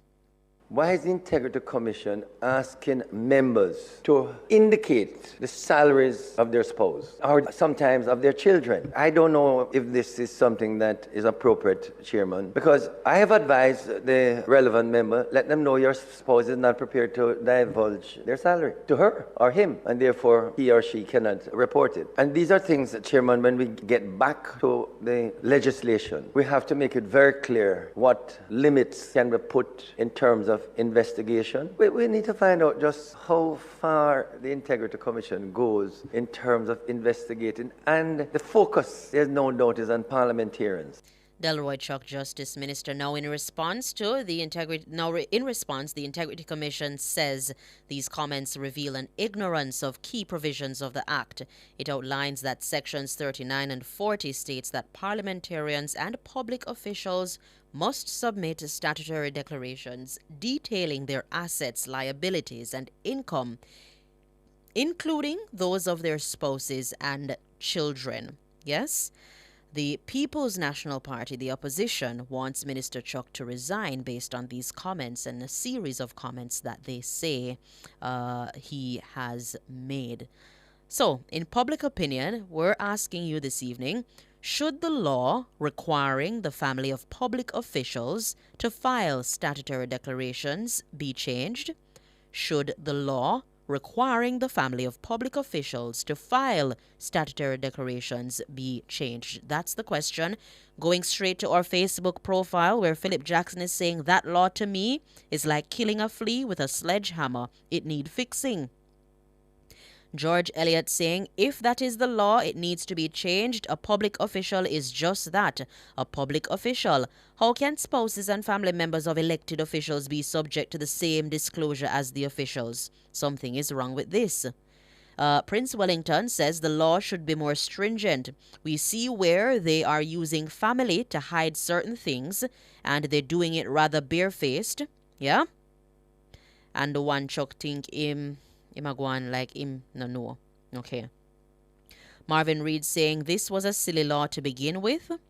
Shins for Life law, most laws in Jamaica only have the name law but are not effective, and that's why Jamaica is a free-for-all where crimes are concerned.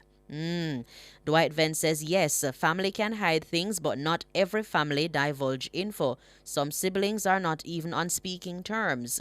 And we're referring to spouses and children in this regard. Barry Blacks is saying, yes, the law should be changed to accommodate these parliamentarians who want to hide their ill-gotten assets. And he's saying, hashtag sarcasm. Yeah. Okay. Rashima, let me get back to the comment. Rashima is saying, of course it should, and until it is done, family should not comply with it. The Bill of Rights is very clear. They have a right to their privacy.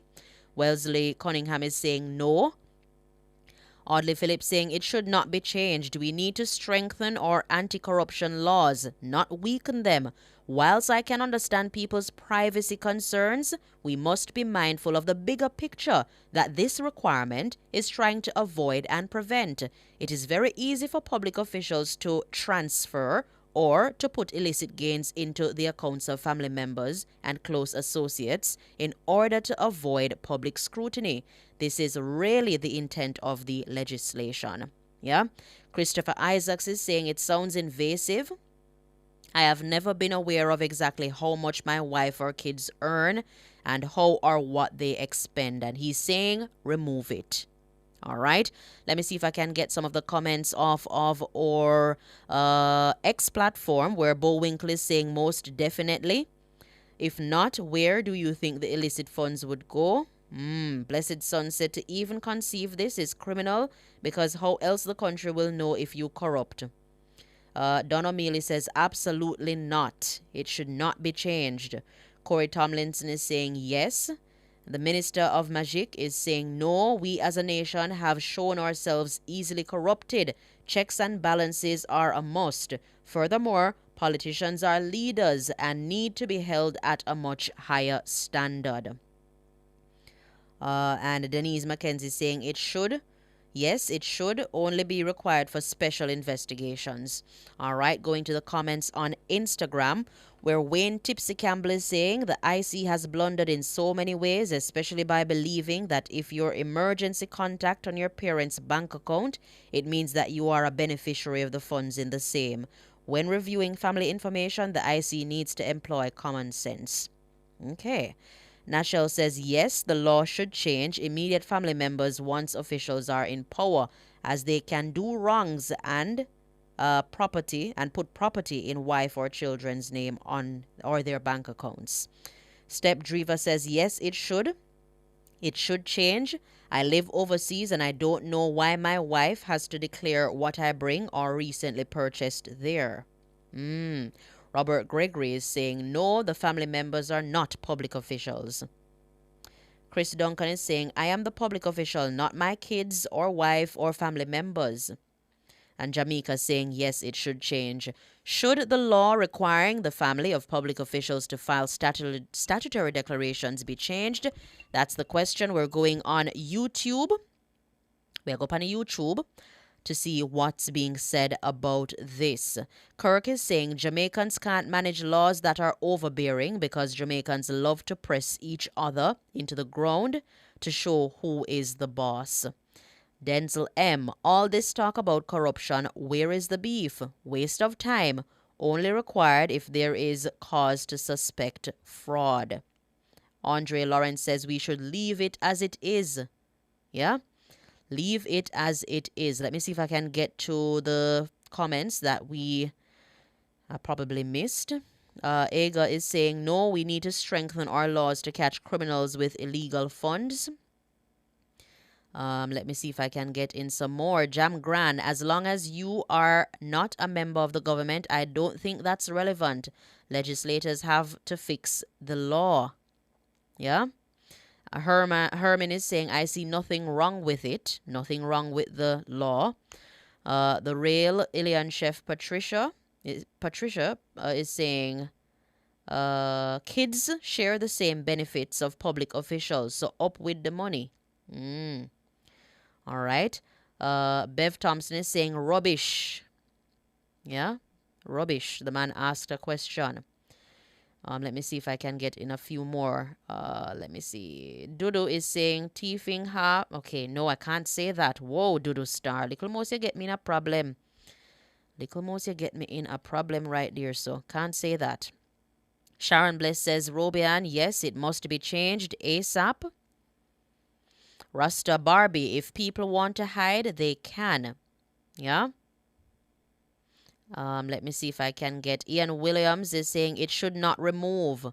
It should not be removed, as the Justice Minister should go. Those words should never come out of his mouth. These politicians love covering up things. Joseph Powell is saying rubbish. All right. Gloria Johnson is asking, so what if your children are married? Your children are married. Where will it stop? Yeah. Verley Green is saying, after the behavior of the IC, change it.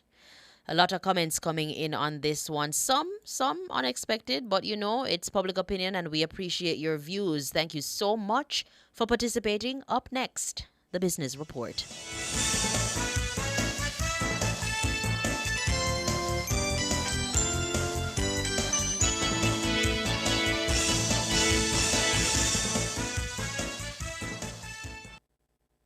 Drive the most exciting new vehicles in Jamaica. Schedule your 2024 Ford Ranger pickup or Ford Everest 7-seater SUV test drive now. Call or visit KIG today.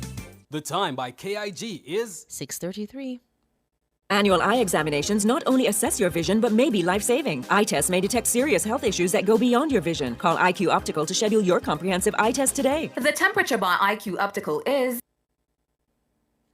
29 degrees Celsius in Kingston, 27 out west in Montego Bay. Enough power tool, big to small. Jack on my figure, dig the wall. Our Total Tools. Weed whacker figure, trim the lawn. We have everything a job demand. Total Tools. We rent them, sell them, and fix them. Also give Total Tools a call. When I say home improvement, landscape construction, a Total Tools are your option. Home improvement, landscape construction, Total Tools are your option. Total Tools, located at 102 Main Street, Ocho Rios, 34 Slipe Road, Kingston. And lot C6 Jacksaw, Sentence Bay. Call us today. I'm Dennis Brooks. I'm Marlon Campbell. I'm Floyd Green. And I'm Garth Williams. Catch us on the Jamaican Dads podcast right here on Nationwide 90 FM, Thursdays at 8 p.m. with a repeat on Sundays at 6 p.m. The Jamaican Dads podcast is all about providing men with a healthy, safe, and functional forum to tackle many of the taboo topics that concern our masculinity. Like everyone else out there, we're dads of varying amounts of experience who come from different backgrounds and often view the world differently. We're definitely not perfect, but we're all brethren and we're all committed to this piece of rock called Jamaica. Too often, there are no safe spaces for men to explore the issues which are important to us. Plus, most of the content out there about parenthood is produced by women, for women. So we think it is important that we be the change we want to see. Follow us on YouTube, Facebook, Instagram, and Twitter at Jamaican Dads with a Z. And definitely join us here on Nationwide 90 FM every Thursday at 8 p.m. with a repeat on Sundays at 6 p.m. for the Jamaican Dads podcast. It's a revolution in media.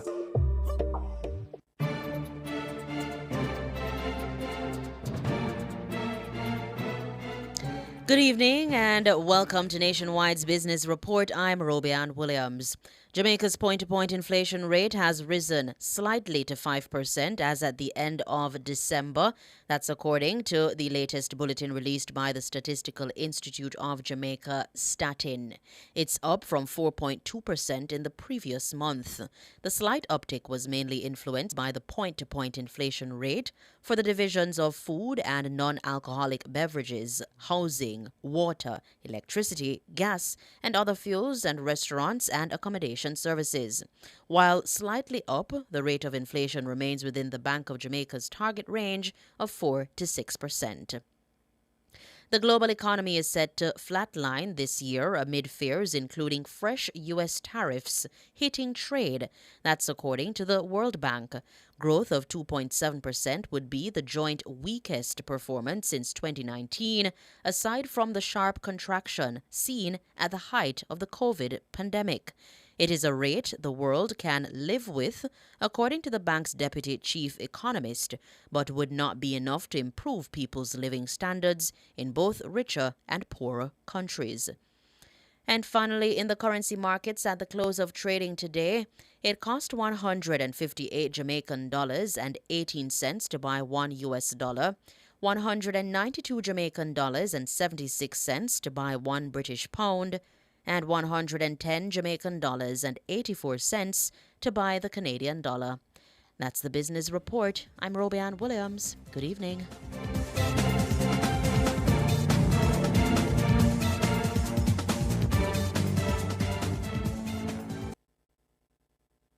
We are the best at what we do. At Hose Assembly and Supply Limited, we supply hose fittings and tools. We guarantee we can't be beaten when price and quality are combined. You brand us the Hose and Tool Boss because we deliver the most effective industrial solutions. Come in and experience the joy of shopping with Hose Assembly and Supply Limited. Call us 876-923-3936 or visit 173 Hagley Park Road, 2 Charlesworth Crescent or Montego Bay Trade Center. Hose Assembly and Supply Limited. More than just hoses. Now open every Sunday. KFC pop, pop, popcorn chicken. KFC popcorn chicken. Incredible, delicious, finger licking in the sauce when me dip it. I can't resist it. Once you start, you can't stop. Do whatever the crunch you want with KFC's popcorn chicken. Now available in hot and spicy. Try with our new dipping sauces. KFC, it's finger licking good. KFC pop, pop, popcorn chicken.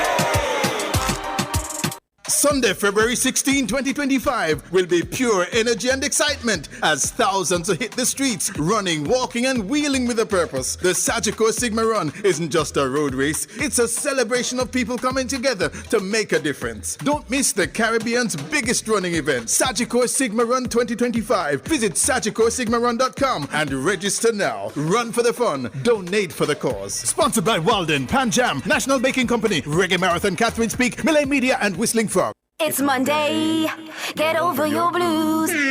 Or Tuesday, Wednesday, Thursday, Friday. The E-Zone is here for you. With the Stinger Honeybee and Karim Boyatings from 3 to 5 p.m. on Nationwide 90 FM. We've got your entertainment news. Then we want to hear your views. Why you said? Jump in the mix. Or the hot seat. Don't miss our brain busters. Or the crazy giveaways. Let's talk fashion. Send us your outfit of the day. Ooh, cutesy. Very demure. Are you looking for love? Come on one of our blind dates. Send your request to ezoneblindates@gmail.com. That's ezoneblindates@gmail.com. And stay tuned for your confessions. These are my confessions. Share them with us at ezoneconfessions@yahoo.com. I mean, is this planet Earth? Is it? I don't know. Let me check. Either way, it's got a buzz. And a bugger thing. Ow! Ow!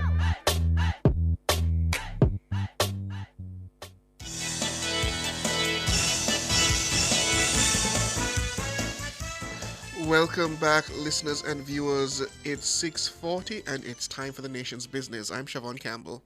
And my name is Sanjay Lewis. Well, the opposition People's National Party is calling for the immediate resignation of Justice Minister Delroy Chuck, following what it describes as reckless and egregious statements regarding the Integrity Commission. Minister Chuck made the comments during the Integrity Commission's Oversight Committee on Tuesday. Why is the Integrity Commission asking members to indicate the salaries of their spouse or sometimes of their children? I don't know if this is something that is appropriate, Chairman, because I have advised the relevant member, let them know your spouse is not prepared to divulge their salary to her or him, and therefore he or she cannot report it. And these are things, Chairman, when we get back to the legislation, we have to make it very clear what limits can be put in terms of investigation. We need to find out just how far the Integrity Commission goes in terms of investigating, and the focus, there's no doubt, is on parliamentarians. That's Delroy Chuck, Minister of Justice. However, in a strong rebuke, the opposition spokesperson on justice, that's Senator Donna Scott Motley, condemned Minister Chuck's remarks. The PNP has urged Prime Minister Andrew Holness to act decisively by demanding Minister Chuck's resignation. The party says any failure to act will be seen as a tacit endorsement of this lawless behavior and an admission that the administration prioritizes political survival over the rule of law. And Senator Scott Motley described the comments as an open assault on Jamaica's legal and ethical foundations. She says this incident is the latest in a series of controversial remarks by Minister Chuck, raising concerns about his commitment to the rule of law. Senator Scott Motley joins us now. Good evening, Senator Scott Motley. Good evening, Sanjay. Good evening, Siobhan, and good evening to your listeners. And thank you as always for joining us. Delroy Chuck questioned why the salary of spouse or children should be disclosed to the Integrity Commission. And he says it is their personal business, which they should not be compelled to share. You have referred this as an open assault on Jamaica's legal and ethical foundation. Why do you deem it as an open assault? I think the minister has been aware that this is a legislation which has been in place for several decades under a different piece of legislation. It was his administration in 2017 that passed this Integrity Commission Act. And I am shocked to hear that it seems as though he's just discovering that this requirement is placed squarely in the law at Section 40. It makes me wonder if he has, in fact, been complying with his own declaration. I hear you, Senator Scott Motley, but in the interest of things, isn't it imprudent to call for his resignation? He's essentially putting forward a suggestion that he feels the law might need adjustment in here because he finds the provision invasive. Prior to that, he had referenced advice which he was giving. And that advice was basically not to comply with this request. But he asked a question initially, though, Senator Scott Motley, and proceeded to indicate that he's not, in a sense, he's not sure if the law provides for the Integrity Commission to ask for spouses and children to submit their information about salaries. Sanjay, that is my very complaint, because the law clearly does ask you to do so. You have to declare your spouse's salary, your child, if the child is under 18 and lives in your own household. Now, there are several ways, I imagine, that you can respond to it. But for Minister Chuck, the Minister of Justice, to advise someone in that dismissive manner, just simply say that your spouse does not wish to comply, is quite inappropriate. Because when parliamentarians make the law, the first thing they must understand is that the law applies equally to everyone. It is not just parliamentarians who are asked to do this. Public servants are asked to do this as well. And the first time that we are hearing this public complaint about a requirement which has been in the law for decades is when it comes in the parliament at the Oversight Committee by Minister Chuck. But could it be, though, and I'm putting the same question back to you, because he asked a question, and when he asked the question, he says he has been advising individuals not to declare the information of their spouse and children.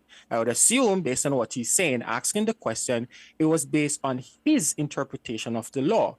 Subsequent to that, we've seen the Integrity Commission publishing a release and pointing to the specific section which speaks to the need for it to be done. So could it be a misinterpretation by the minister, and maybe the minister should clarify that he misunderstood and he misspoke on the matter?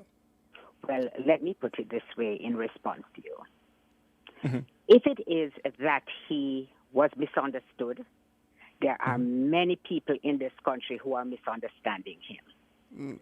And he, as a parliamentarian, as a King's Counsel, should understand that words matter.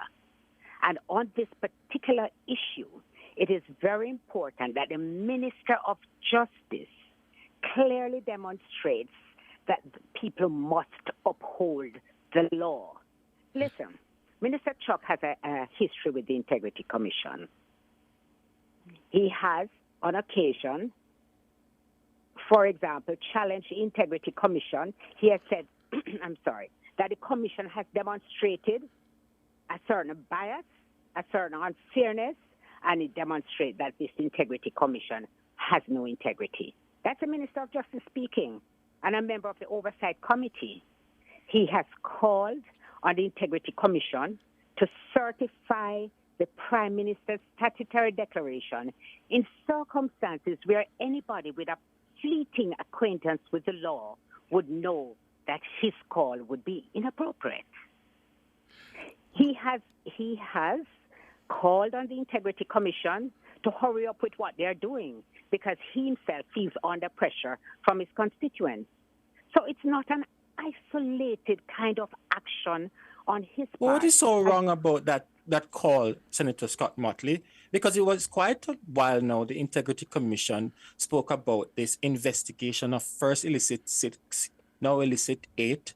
And individuals have been looking around the parliament wondering who are those individuals. And he indicated that the Integrity Commission needs to wrap up the investigation so that individuals can know who those 8 individuals are. What's so wrong about that One statement? of the things that parliamentarians can do, if they are so concerned about the delays in investigation, is to lift the gag. That is to say that when the Integrity Commission decides to embark on an investigation, they can say who it is that they are investigating. Now, the parliamentarians took a considered decision based on past practices that this should not be done. So you can't have it both ways. But Senator Scott Motley, we have to point out that that's not limited to one side of the aisle. That was a collective decision by the parliamentarians, and they seem to be standing by that collective decision that it should not be lifted. No, that is a very unfair point, and the reason why it is unfair is that there's presently a review of the Integrity Commission Act. Yes, Senator. That review, no, I'm not finished, Siobhan. Go ahead. That review has not been completed. No report has been presented to the Parliament. That particular issue that you make reference to, there has been no conclusion around it. There have been discussions around it. And as part of those discussions, Senator, and I have heard many of your fellow members, both in the Senate and the Parliament, on both sides, say quite clearly that they don't agree with the removal of that gag order. And there are others who say that they agree with the removal. Very few. You being one, I know that you and Peter Bunting being the two of very few exceptions who seem to support the removal of that gag order. Yes, but there's a discussion. The discussion is ongoing.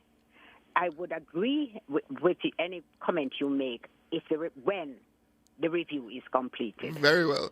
But for now, all these incidents and things that are happening will, of course, inform the recommendations made by the parliamentarians who are on the Joint Select Committee.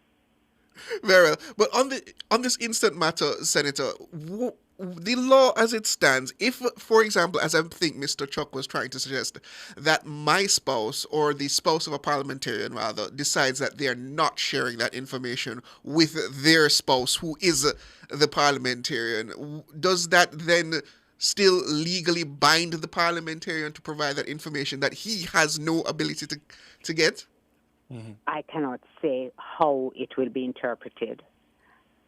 I do not know how the Integrity Commission will view the that response to an inquiry. But I think that is what Mr. Chuck was suggesting. That no, because I can tell you that the Integrity Commission has a vast powers to investigate and might be able to say from joint accounts or accounts which are not disclosed that the parliamentarian who has made the statutory declaration has not been forthright. Now, Siobhan, Sanjay, let me tell you, one of the worst things is to have to complete that statutory declaration. It is intrusive. I think that's all you all agree with. Invasive. Sometimes you feel so violated because I, as an opposition senator, I don't think that I have the opportunity to influence anything, no contracts, no awards, that there's no way that I would have an opportunity to enrich myself by illicit means. But I still have to comply. I still have to do what is asked of me. It's tedious and it feels wrong. Furthermore, you feel that you have, this is not a discussion that we have with our families, that, you know, all accounts and so on will have to be. This is not a discussion you have with your partner. And so when you are written to and asked about accounts, which sometimes you have forgotten, you really feel persecuted.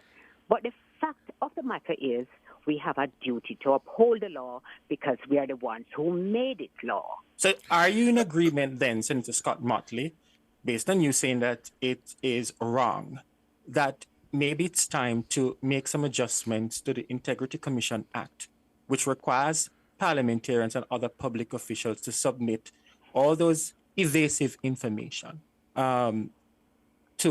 all those information to the Integrity Commission, which may not necessarily be needed because, as you indicated, as an opposition senator, you don't really have any significant impact on where government contracts are issued, etc. So should there be changes? Well, I have to look at it not as an individual, because when you're doing the nation's business, you can't look at how it impacts you personally. I look at what were the objectives. And the objectives, as I understand them, in 2017 when it was passed, was to try and have more transparency, more accountability, and to stamp out or reduce corruption as far as possible. So I turn to the other scenario. You get a kickback on a contract.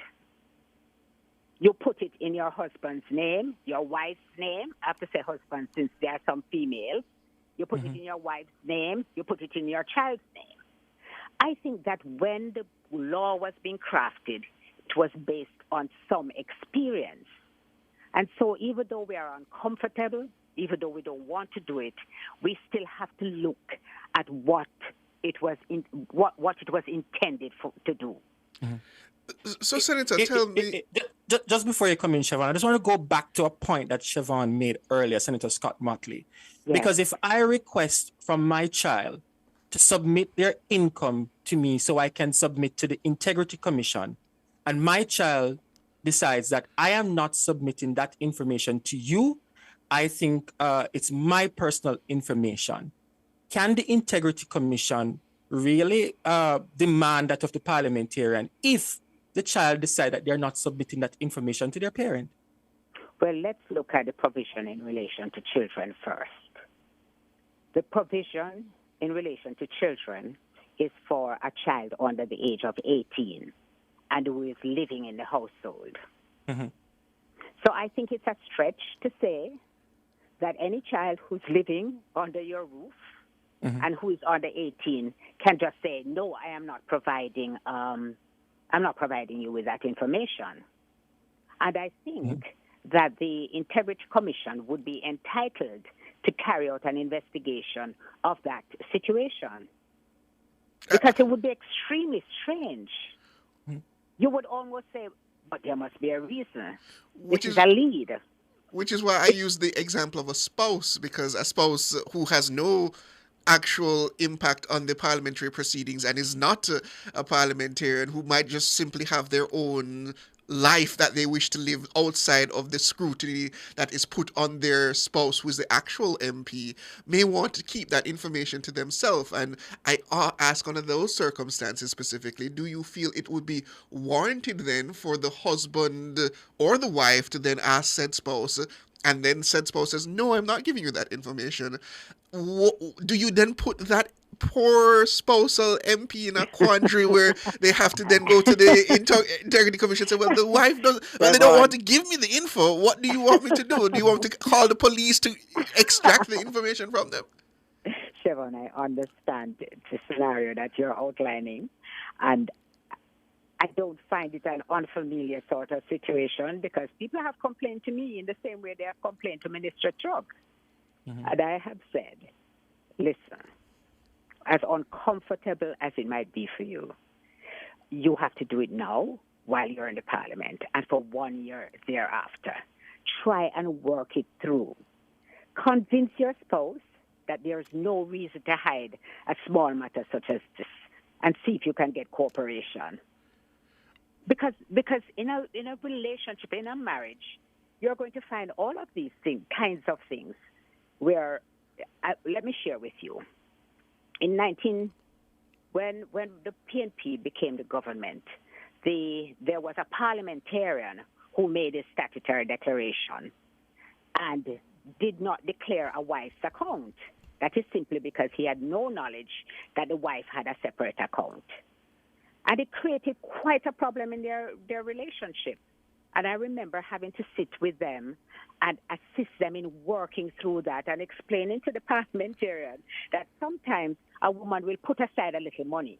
You know, like in those days, they were saying that you should have like your vex money, or you should have some money separate that your husband doesn't know about, and actually mediate the situation. Because even then, I think it was, I forget, the anti-corruption agency was carrying out those kinds of investigations. And it is for this reason that I'm completely astounded that the minister would take that public sort of stance. But Senator Scott Motley, I think based on what you've said here, you agree that to some extent this matter of some of the requests made by the Integrity Commission are a bit intrusive and a bit invasive. You seem far more willing than many others to essentially subject yourself to that. But do you actually then agree, maybe Minister Chuck was expressing a level of frustration in that moment. Do you agree there at least is a conversation to be had about what powers the Integrity Commission have in terms of their probity?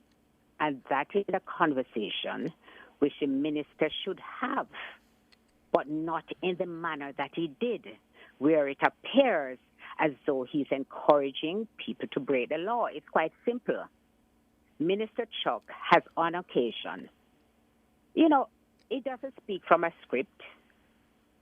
He speaks his mind. But, Siobhan, when you're in certain positions, your mind does not relate to you alone. Your mind suggests a government position. You can't separate yourself. And when he wears that very important hat, it comes with a duty and a responsibility.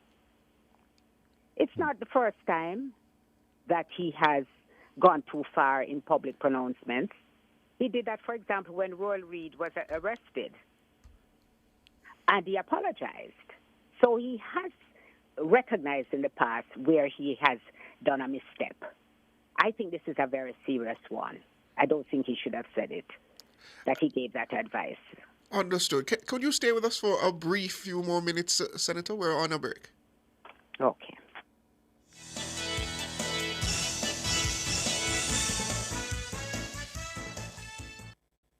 GK1 now introduces third-party motor insurance from GK General Insurance. Download and log into the GK1 app, then select one of 3 affordable third-party options. The time by GK General Insurance is... It's 7 o'clock.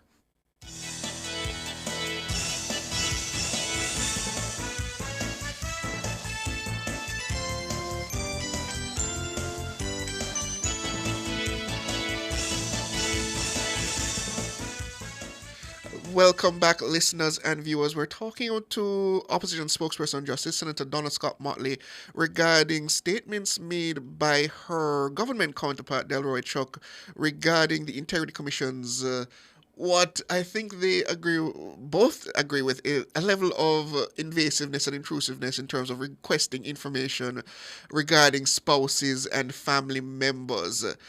But Senator Scott Motley, you agree with the matter of whether maybe this should be discussed, at least in the the review body for the Integrity Commission Act, as to what information should the Integrity Commission be lawfully allowed to request. But then let me ask you specifically, based on your understanding of the law, where should that line be set? Well, firstly, I want to go back to what you said, what should be lawfully requested, because this is a lawful request. It is in the legislation. The Integrity Commission didn't just reach into the atmosphere and pluck this out. So I assume that the parliamentarians would have considered all the different aspects to it when they were passing the law, and that they considered how intrusive it would be, but determined that there was a greater good, and that was accountability and transparency and the prevention of corruption. So we have to put that in context. Now, 2017, that's what, how many years ago? So we are now saying that we don't like it. You see, Siobhan, let me tell you part of the challenge that I have. People don't trust parliamentarians, for the most part. And when we come out like this and we attack the Integrity Commission, it gives people the impression that it's because we are culpable and we have something to hide. We have to take measured steps and a calm and, an analytical approach to anything that we do. Remember, there are 28 public officials under investigation right now. Yes. We speak only about the 8 parliamentarians, but there are 28 public officials under investigation. And there are decisions that we have to make as citizens And that is the standard to which we are going to hold those who have authority and have sway over us. So what I'm saying is we have to have a balance in everything we do. And yes, I would like to have the discussion. I know Sandra wants to ask you a question, but I still have one final one.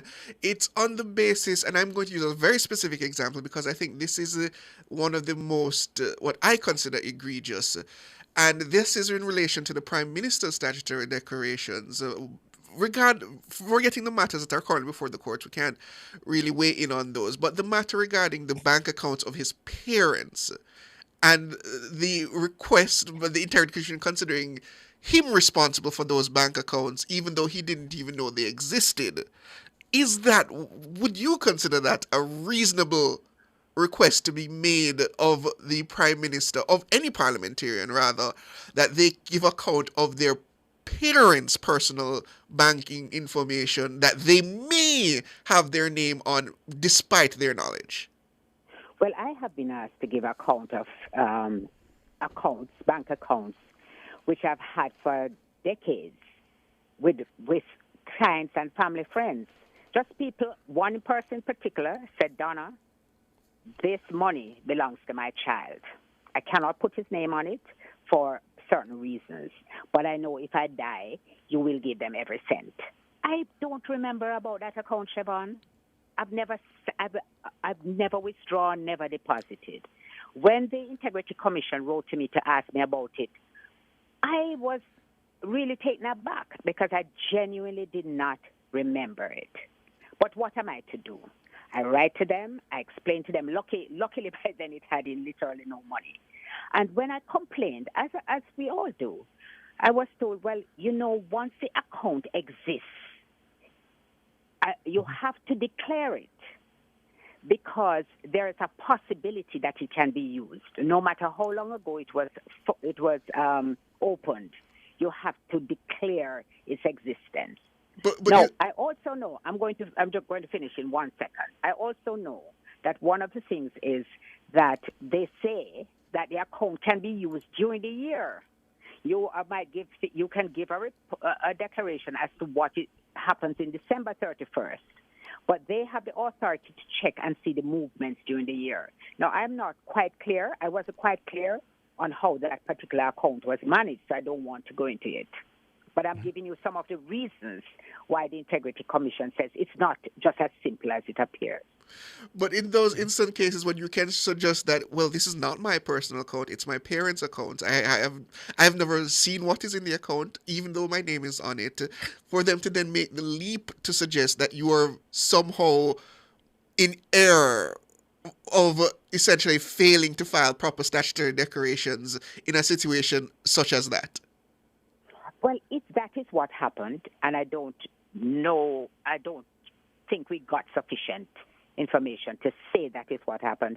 If that is what happened, then it will be deemed just an omission, which you could correct by a further statutory declaration. Yeah.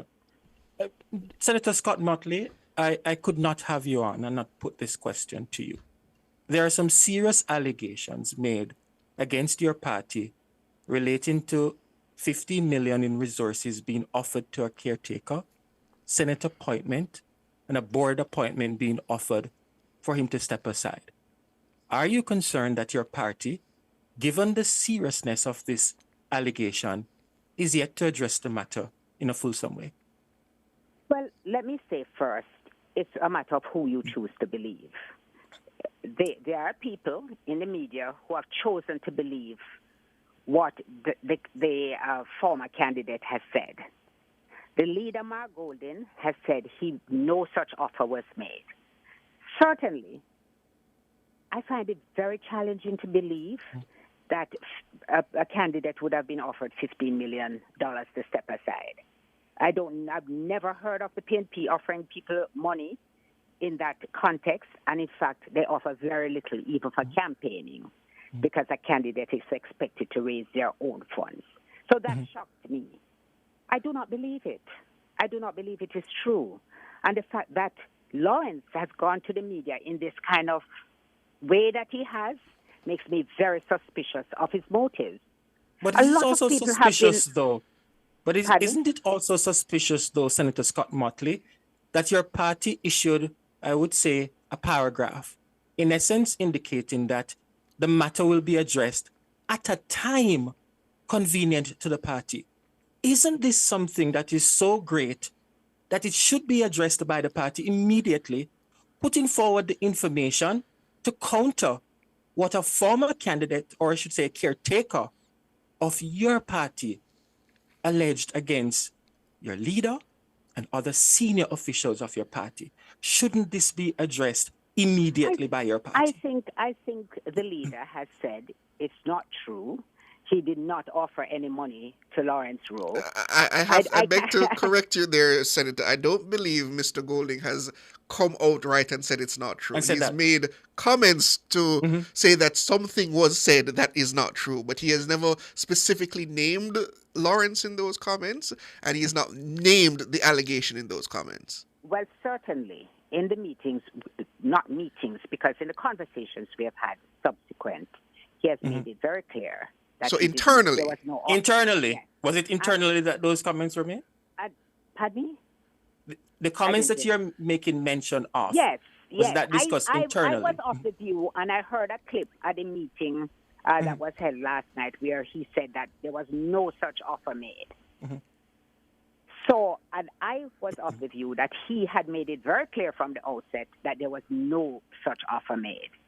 But the release, though, Senator Scott Motley indicated, this is the release 3 days ago, the matter will be addressed at a time convenient to the party. Isn't that concerning? That the party, in essence, they did not see the importance of addressing the matter immediately. And so they're telling the nation, a political party that is seeking to form government, is telling the nation that they will address this matter, which is considered serious, at a time convenient to the party? Do forgive me, but I'm not as askance as you are about it. We have certain processes in the party which we adhere to. It will come to the officers group, and at that time we will determine how it must be addressed. But I think the most important aspect of it for me is, did you offer any money to Lawrence Rowe? And that has been categorically denied. Internally? Yes, Senator. As Sanjay says, we in the media and the wider public has not been told that categorically. You're now informing us that that has been discussed internally in the party. But why not simply come out and say it? And this evening, I heard the party leader making a speech in which he made it clear that it was not true. Where was that speech made? In Central Kingston last night. And as I said, I listened to that presentation by Mr. Golding, and that's not what was said, Senator. Yeah. Oh, that's what I heard on the clip. But let us go back to the principle. It needs to be cleared up. It needs to be cleared up quickly. The public is concerned about it. It is being referred to as a bribe or hush money. Now, I think that a bribe and hush money terms are very strong. But I agree with you that if those terms are being bandied around about, then the matter should be dealt with alacrity. And I'm sure that very shortly, the public's view, the public's angst on it will be addressed by the party. So you disagree then with that line in the release put forward by your party, that the matter I don't will say be that I disagree addressed? because, you see, our party operates But you just indicated that it's something that should be addressed expeditiously. And your party indicated that the matter will be addressed at a time convenient to the party. Sanjay, Yes. Sanjay, please, respectfully, I respect what you are saying, but I'm not going to allow you to put any words in my mouth. I'm not at all, Senator I am Scott telling Motley. you, No. Let me respond to that. 1 second. Let me respond to that. Let me finish what I'm saying. I am not disagreeing with the statement which was made by the party. I am saying that listening to what you're saying and the public's view, we must deal with that matter with alacrity. That does not mean that I'm disagreeing with the statement which was issued. That means that I've listened to what you have said. I've heard the concerns expressed and I am responding to them. I am in no disagreement with my party on this issue. And when I am in disagreement with my party, I do not hesitate to express it.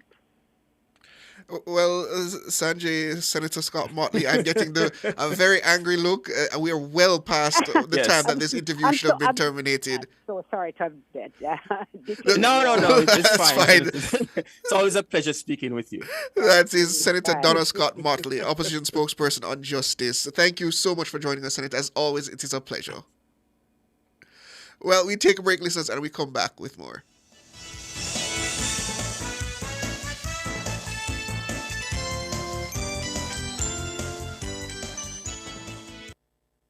KFC popcorn chicken. KFC popcorn chicken. Incredible, delicious finger licking in the sauce when me dip it. I can't resist it. Once you start, you can't stop. Do whatever the crunch you want with KFC's popcorn chicken. Now available in hot and spicy. Try with our new dipping sauces. KFC, it's finger licking good. KFC popcorn chicken. The Jamaica diaspora sends over $3 billion back to Jamaica per year, but it is too complicated for them to open investment accounts in Jamaica and invest their money. Blue Maho Capital has unlocked diaspora direct investment, and we are helping to move the Caribbean forward. Learn more about us at www.bluemahocapital.com.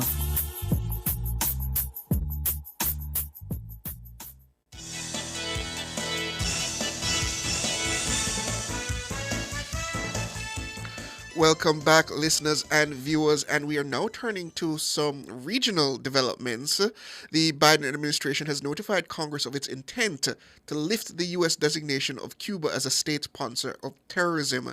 According to reports by the Associated Press, the White House says the move is part of a deal facilitated by the Catholic Church to free political prisoners on the island. Senior officials said dozens of political prisoners and others considered to be unjustly detained would be released by the end of Biden's administration on January 20.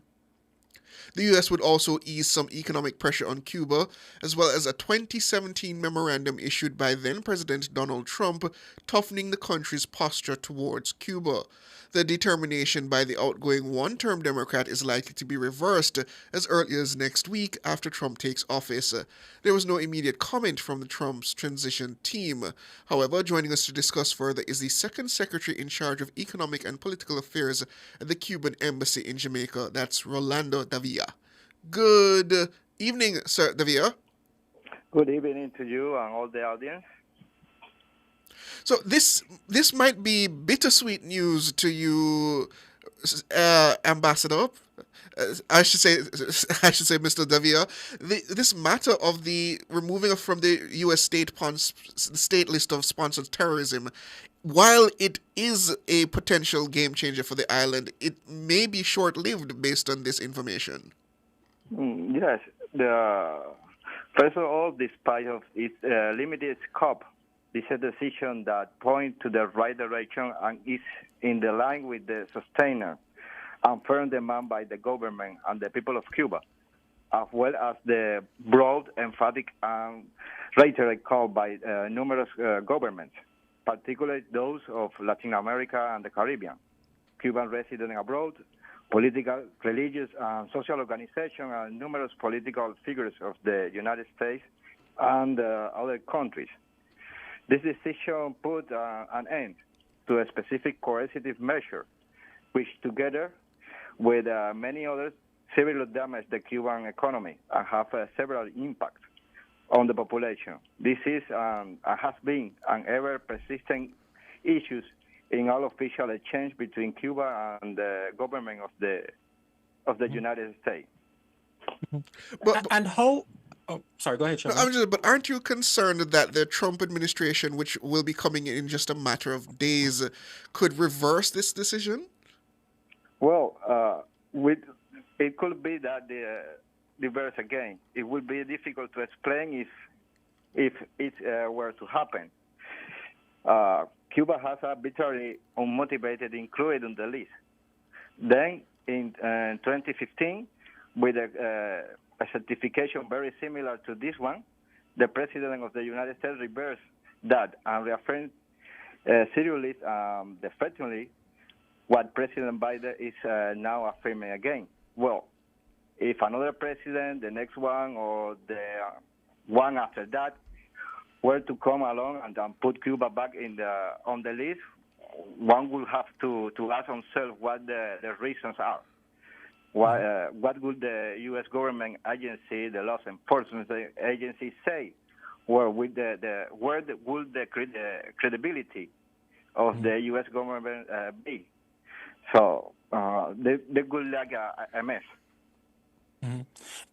But help us to understand, though, how would removing Cuba from the list of state sponsors of terrorism impact the country's economy and also just generally its international relations?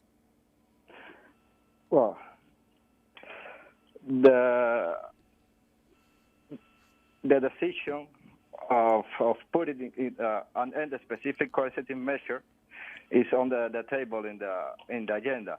The unilateral and arbitrary list, the truth is in the trust is in the already lacked an international coercivity of prestige, but is a practical effect, specifically in the financial sector, are extraordinary and itself cause considerable economic damage and extremely humanitarian damage.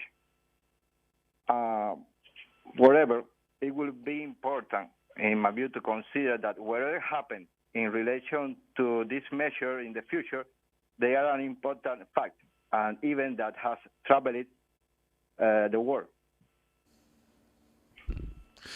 And tell me, I know Cuba was recently struggling with some problems with the electricity grid. Have those been sorted out? Is the island doing a little bit better now? Yes, the island is doing a little better now, but the prosecution to our vessels that transport fuel is continuing because the blockade remains. And the right step is to continue to lift elements of the blockade.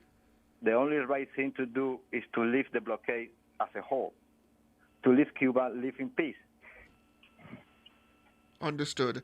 That is Second Secretary in charge of Economic and Political Affairs at the Cuban Embassy in Jamaica, Rolando Davila. Thank you for joining us, sir, and all the best to you and all on the island of Cuba. Thank you to you for this space and all the audience for this moment with them. Okay. All the best. Have a good evening. All the best. Have a good evening. All the best. Too, please. Well, Siobhan. Go ahead, Sanjay. Yes. That interview with Senator Scott Motley, she made reference to the comments made by Mark Golding at that presentation of the caretaker in Central Kingston last night. And she, in essence, indicated that Mark Golding responded, categorically denying that no money or no resources were offered to anyone for them to step aside. And I thought it was necessary that we play back that clip. So I just want to go to that, where the opposition leader, Mark Golding, in a sense, has defended the PNP's decision to replace Lawrence Rowe with former Senior Superintendent of Police Steve McGregor as the party's caretaker in Central Kingston. And Golding, who presented McGregor to comrades in Central Kingston on Wednesday evening, telling them he believes in Steve. A whole heap of little things have been said in the last few days. Boy, I don't know how much like and tell on radio, on TV, and wherever, social media. The party took a decision in accordance with the rules of the party in the best interest of the people of Central Kingston, because we have to win the seat and we want to unite around a quality candidate who can deliver the victory. And we found Steve McGregor, and he's willing to serve, and he came on board. And you know, I think it will be a new day for Central Kingston. Because all the little shenanigans and things were going on before, that cut out now. A real man is here to serve the people and deliver for the people. So Sanjay, I'd like you to point to me where the categorical denial was of the specific allegations made by Lawrence Rowe. Or Precisely. where Mr. Rowe was even mentioned in that supposed categorical denial. Exactly, because I wondered, Siobhan, when Senator Scott Motley indicated that the party leader categorically denied that about that 15 million in resources, that he said it on the platform. I wondered if I missed something, which is why I asked back for that clip. And nothing in that clip indicated that the party leader strongly or categorically denying anything. He said what? Some shenanigans happening, and he hears some things on social media and in media. But the party leader said nothing. And it is very strange to me. Well, not strange, but it's very unfortunate that a political party that is seeking to become government decided not to address a matter that I considered extremely serious. Yeah? This is a serious allegation, and all the political party could say in a release, a paragraph, in essence stating that this matter, its allegations they indicated, and this matter will be addressed at a time convenient to the party. That's very unfortunate. And the question then belies, when is that time convenient for the party? After the election? Precisely. Sometime in the next 10 years? That's a very open comment. And it seems to suggest that they hope that the matter will simply go away and that it does not need to be addressed. Yeah. Yes. We take Jamaican people for fool. Clearly. Well, listeners, it's time for you and your calls. The numbers are 630-937-124 and 618-8255. We have 35 or so minutes left. Come chat with us.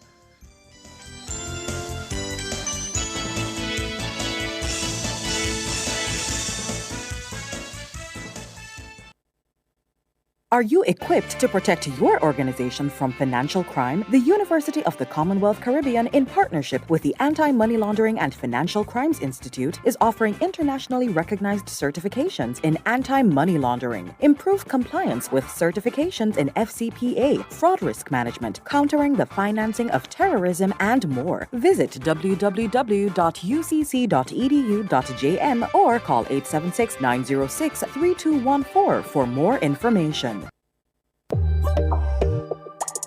I'm Dennis Brooks. I'm Alan Campbell. I'm Floyd Green. And I'm Garth Williams. Catch us on the Jamaican Dads podcast right here on Nationwide 90 FM, Thursdays at 8 p.m. with a repeat on Sundays at 6 p.m. The Jamaican Dads podcast is all about providing men with a healthy, safe, and functional forum to tackle many of the taboo topics that concern our masculinity. Like everyone else out there, we're dads of varying amounts of experience who come from different backgrounds and often view the world differently. We're definitely not perfect, but we're all brethren and we're all committed to this piece of rock called Jamaica. Too often, there are no safe spaces for men to explore the issues which are important to us. Plus, most of the content out there about parenthood is produced by women, for women. So we think it is important that we be the change we want to see. Follow us on YouTube, Facebook, Instagram, and Twitter at Jamaican Dads with a Z. And definitely join us here on Nationwide 90 FM every Thursday at 8 p.m. with a repeat on Sundays at 6 p.m. for the Jamaican Dads podcast. It's a revolution in media.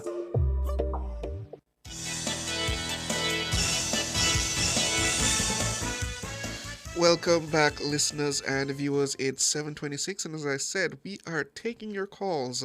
The numbers are 630-937-124 and 618-8255. I understand we have Errol on the line. Good evening. Good evening, Errol. Bless up. Order, Siobhan order. It's Sanjay.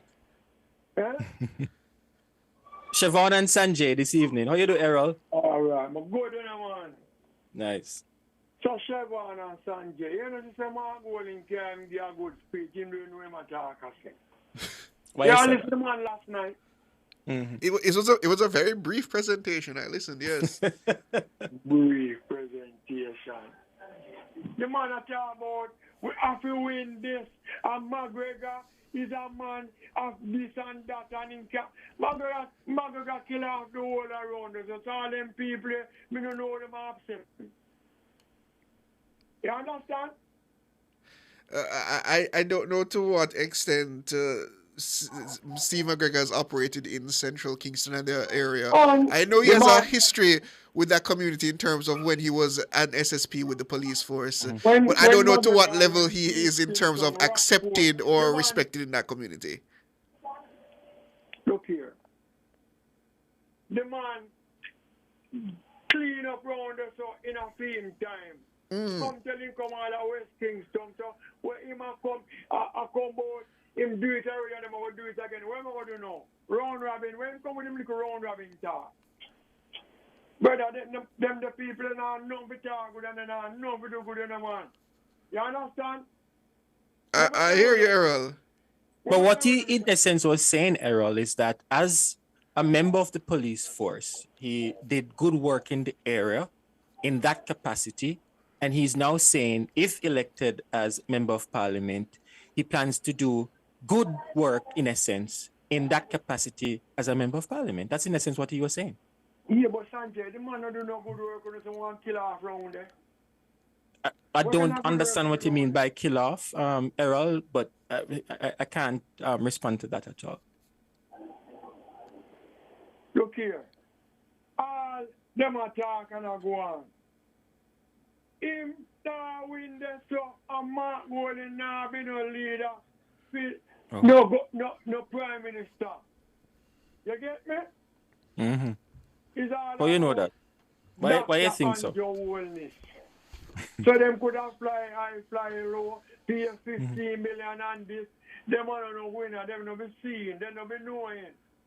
It's all about Mr. Dr. Andrew Wallace. So no matter when they want to come with, Mark Golding can give a good speech. That's the first thing. And hi man, this you listen to the man talk, man. The man talk like a man with integrity and can give a good speech here. Listen how him talk, how him behave himself. You listen to him? Yes, but some probably would say that he's connecting with the people the way that he's speaking. While some may agree with you that they don't like how he speaks and it's not a good speech. So some may agree, some may disagree. Well, me can't see them they will agree with Mark Golding, because Mark Golding cannot talk. Boy, I don't know where he get for him. Pass what talk them from, you know. The man I never listen to that man I hear them when I talk.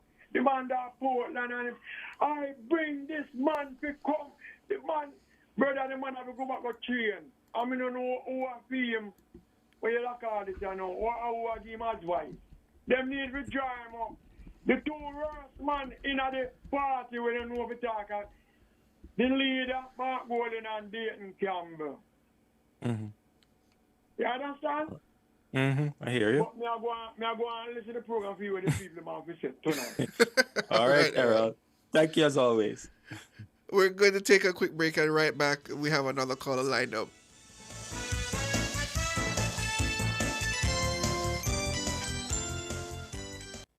Enjoy the best coverage for the things you own and those you care about. Protect what matters most with life, health, and general insurance. The time by Sagicor Life and Advantage General is 7:31. Welcome back, listeners, and right to the caller. Richie, good evening. Yes, good evening, Richie. Sir. Good evening, good evening. Firstly, when I talk about the PMP party, first thing I always have to say, why is it they refuse to tell the people what the plan for? That's the question I always ask my brother. Repeat that. You broke up there, Richie. Repeat. What is the plan he have for the country whenever he becomes prime minister? Right. And so I've been asking and he refused and telling me I think it's time for Andrew Wallace and the JLP to ask him. Richie, I think that question has been asked multiple times, and the simple thing is, and I've come to this as a conclusion based on the statements made by a few of the party members here and there, that they don't have a constructed plan yet. They don't have it yet, and that's not no. But I'm saying to you see, I like how me keep saying it first thing I have to talk about, and if you come. Andrew Wallace and JP need to come at him with it now. Let them come with it. Because I feel like every time I listen to a presentation by Mr. Golding, And for a lot of people, sometimes we're going to grow the economy. It then begs the question: all right, how? We're going to lower crime. And okay, how? We're going to. It's a wish list of things that I wish they would provide some concrete details as to how they plan to accomplish it. That's all I'm suggesting. I'm not suggesting that they could not do these things. I'm suggesting that they now need to say how they intend to do these things. And unfortunately, whenever you ask them that direct question, the 2 times in recent memory when they're asked that direct question, it is raise a tax, create a fund. Yes. They need to tell us. And as I said, because they refuse them, because every time I talk to them, that's what I say. It is time Andrew Willis and the JLP come out and make them tell the people what they plan to have, if they have a plan. But anyway. Richie, before you move on, isn't it typical of the political parties that closer to the general elections, they would provide a manifesto, which in essence outline their plans if they're elected to government, what their plans are over the 5-year or that 5-year term that they're in office. So is it a little bit premature that you are asking for the plans when we know that typically it's produced closer to election? Closer to the election? Yes. But based on I know, his first plan was to give 1% of the budget and put it with budget and was to get and for $40 billion. That was the first plan. His second plan was pushes him to plan. And it's like we dump them those things that's garbage, so they can't come with more. So they need to come with because they started and they need to finish it. Right. But I'm saying that closer to the elections, we know as a tradition that the political parties produce their manifesto, which would outline their plans for Jamaica. It has to come, but me no want to wait. I want to hear then start to give us some of the plans. No. Oh, you want to hear it from me? Okay. I agree with you, Sanjay, only in so much to say that they've made very bold pronunciations, and every time they're interrogated on these bold pronunciations, they're found wanting. But what is my problem? All they do, they keep opposing, talking, opposing, and if you're opposing, you need to come and plan after oppose. So go. And that is my problem. But anyway, go on to Donna Scott Marley. Cliff Hughes called the opposition leader on the what you call now the Osman scandal to defend himself, and if people can come. So what more? What that Donna Scott Marley saying? As if the man is telling man not telling a lie. He needs to come and defend himself. Let me say this, Rich. Based on how Mr. Golding put forward the information, it was put forward in such a way to present it as a strong categorical denial, when if you listen to it properly and listen to what was actually said, you realize no such denial was put forward. Exactly, but I'm saying if you was called in for interview and he didn't come. So can we say it's an allegation? It is not an allegation, it is true. No, it's still an allegation. No, we can't. It is an allegation. But a point I'm making, if it was an allegation, he should come and defend himself. Right, but it doesn't make it. Yeah, he said, but even so, Richie, because he decided not to publicly say anything on the matter, you can't say that it's true. I believe it's true. You have no. I believe it's true. So if it's not true, I believe it's true. And the nation believes it's true as well. But anyway, let me move on. When he parachutes this, what was it? Retail police, SSP Steve McGregor. SSP, whatever. He said that this man is of integrity. That means that Mr. Ronald have integrity, you know. He's the one said that he and his couple and his friends going to run the country, and this is his first sign of it. And I think the youth in the community who they and Mr. Ruro used to sit down and cook them chicken pot, then the dumpling, and then chicken back and eat together. They should not accept him with those things. As a matter of fact, the youth over the whole entire island should vote against Margolin for those things. It is not looking good. This man's a dictator. And he's racist. You understand? He's a dictator and he's very racist. I've been seeing these things for him for a very long time. Listen to me. You see, What is him again? Whatever Wamington. Listen, I wounded him, you know. And they had a conference, the JLP conference. I think bad mind that in one called a press conference. And you know when come up and say, Andrew, when he says one of it is 6, and he cannot find himself to the deduction. What should I say about that man? Mark Golding, I can't remember Mark Golding ever talk things which I can say is true. I am not saying that he talk everything in line up, but I would love him to come out and talk the things that he said. That's like 99% times that he talks is lying tell. And they don't see those things as corruption. But everything that the JLP does is corruption. We need to get rid of him. Listen, my man, me keep saying why your daddy come and get your chair back with him. You need to go back home. You fly by night, come here, and you go back home. We don't want to hear. No, but again, no, I'm not going to allow you to say that at all. No, hold on, Richie. Mr. Golding was born in Jamaica. He is a Jamaican. So this argument about going back, where is he going to go back to? He's a Jamaican. He was born in Jamaica. Listen to me again. You see? Listen to me again. He's a Jamaican. Why did he keep tying on British passports for so many years? Why didn't he travel on Jamaican passports? Yeah, but that doesn't take away from the fact that he's a Jamaican. Listen, my man. He is the one who first denied that he's a British, is a dual citizen.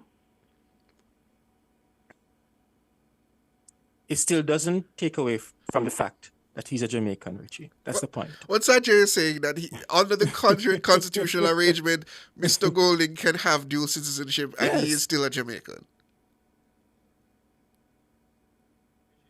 All right, Richie. Thank you. Errol, good evening. Hello, Errol. Hello? Hello, Errol. We hear you. Go ahead. Yeah, man. Good night. Good evening. Good evening. Yeah, man. I didn't call to talk about whether Golding was born in Jamaica or not. But since something came up about it a while ago, I just want to ask a question about that. Go ahead. If he says he's born in Jamaica, or other people are saying that he was born in Jamaica, does that story end right there, or is he required to provide any proof?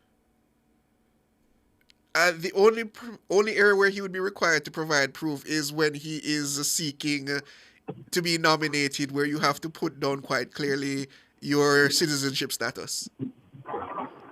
Yeah, but my question really is, does he has he any obligation? Does he have any obligation to provide proof to the people that he's aspiring to represent? Those people being the Jamaican people. Because there's a lot of speculation as to whether he was really born here, yes or no. So, can it be just that if he said so, then that's the end of the matter? I hear you, Errol, and I'm mulling it over in my head. As I said, I am convinced, based on personal checks done here at Nationwide News, that Mr. Golding is a Jamaican, born in Jamaica, with a birth certificate that says he's Jamaican. So you are satisfied with that? Because I have done those checks. Your wider question is because I can't speak for Mr. Golding to the wider Jamaican people. The question you asked now about the wider Jamaican people, whether he owes it to them to prove that, I'm going to have to give that more thought before I can give you an answer. Okay. And I must make it abundantly clear that I have no problem if Mr. Golding was not born in Jamaica, because based on the fact that he's a Commonwealth citizen, our Constitution already allows him to be what he already is. Yes. So I don't have a problem if he was born in Britain. Our Constitution already allows him to be Prime Minister or leader of the opposition. Because as far as I know, the Constitution states that the first and basic requirement that he would need is to live in as a Commonwealth citizen, is to have been living in Jamaica for at least 12 months. Am I right? That is true, but that is another matter, though, that the current constitutional reform program is trying to address. This matter of who should be rightfully considered Jamaican, and that I'm going to call it that Commonwealth loophole is one of the things that they are trying to address. Okay. But what I really call about, and I'm going to try to do it quickly as possible to allow other people a little time. Am I right in saying that I've heard that Mrs. Scott Motley is asking for Delroy Chuck's resignation, read the argument about the parliamentarians' That's their declaration. But for their children and spouse, yeah, to declare. Right. It is my personal belief that that's just a deflection of what is happening with the opposition leader and Lawrence over the last couple of days. Feeling that's just trying to deflect from that. Oh. Yes. I can see that point you're raising, Earl. Yes, because Chevron, if it turns out that whatever Lawrence have said, if it turns out to be a lie, you guys both tell me what would be the consequences? If what Mr. Rose put forward is inaccurate, and he would have destroyed his reputation. I don't know if you can put forward such a damning allegation without repercussions, such as that if it is found to be false. It's simple as that. He would have destroyed his reputation. Exactly, and something that could be so devastating. He could be sued also. To Mr. Rowe. And the party has said they will address the matter in a time that is convenient to them. Yes. Utter rubbish. That is utter rubbish. Thank you very much, guys. Let's give somebody else a chance. Have a good night. Have a good night. Who done it? Good evening. Good evening. Good evening. Is it Chevron and Sanjay? That's correct. Yes. Yeah, man, how me doing? I'm big up there. Good. NNN, YouTube, massive. Like, a lot of them, I don't want to get into the name. Mitch Powell, Sharon Bless, you know what I mean? Kirky. Yes. J4 Bird, you know. And many others. Colleen Smith, I couldn't forget her. And Jacqueline. But anyhow, I heard you guys. There's two quick things I want to speak about. But before I dive into it, the matter regarding your opposition leader, Mark Bowling, the citizenship saga. I heard you, Chevron, but just be careful how you confirm certain things regarding Mr. Bowling, because there's a sort of a credibility situation there with Mr. Bowling. There's a lot of things that he speaks that I didn't get that from Mr. Golding, and as I said, I did checks with the Registrar General's department. Let me caution you. And and on that basis, I am satisfied. You realize what I said? I said I am satisfied. I know you'll be satisfied. And I'm just trying to tell you how you'll be satisfied. I can understand you being satisfied. You have Jamaican women who get pregnant here, and some of them would go to the States and have their baby. So that the baby, benefits from that status, yes. Yeah. We're aware of the practice. It's good, for them to probably relocate up there. The child is in America. But when they come down with that child, they register the child as with a Jamaican birth certificate. But it doesn't necessarily mean that they're born in Jamaica. And I believe this is one of the cases. I can be wrong, because I don't see this kind of slave master situation. Sorry, I don't want to go racist, but please don't. To have their child out I here don't think in that's Jamaica. possible, though. Instead of having the I don't- child in Britain and then come down back. Yes, I figure that is something like that. But I anyhow, don't, no, hold on. um, I don't think that is possible at all because if the child is registered in another country, they already would have a birth certificate because I think there is a slip that you would have to present from the hospital to indicate that the child would have been born in a specific hospital or wherever, a specific parish, etc., to bring that to the Registrar General Department. So with the absence of that, they can't just come to Jamaica and then just go to the Registrar General Department to say the baby was born in Jamaica. well, I stand to be corrected on that. However, we'll move on quickly to... And it should be pointed out that the UK system does not recognize naturalized births like the US does. You're not automatically a British citizen just by being born in Britain. Yeah, but Mark Golden moves strange for somebody who is a Jamaican. He reluctant to renounce his citizenship, and he essentially doesn't own a home here, and yet he wants to be prime minister here. He doesn't. Most of his assets are in offshore banks outside of Jamaica, and you are looking to be the commander-in-chief of Jamaica. Well, that now, listener, is a separate conversation, you know. So you can argue that, on the principle of wanting to become prime minister, yet still you have all these ties to other country. It's a separate conversation than saying Mark Golding was never born in Jamaica. And then the caller that was saying that he has the Constitution gives them a right to the prime minister. That is not true.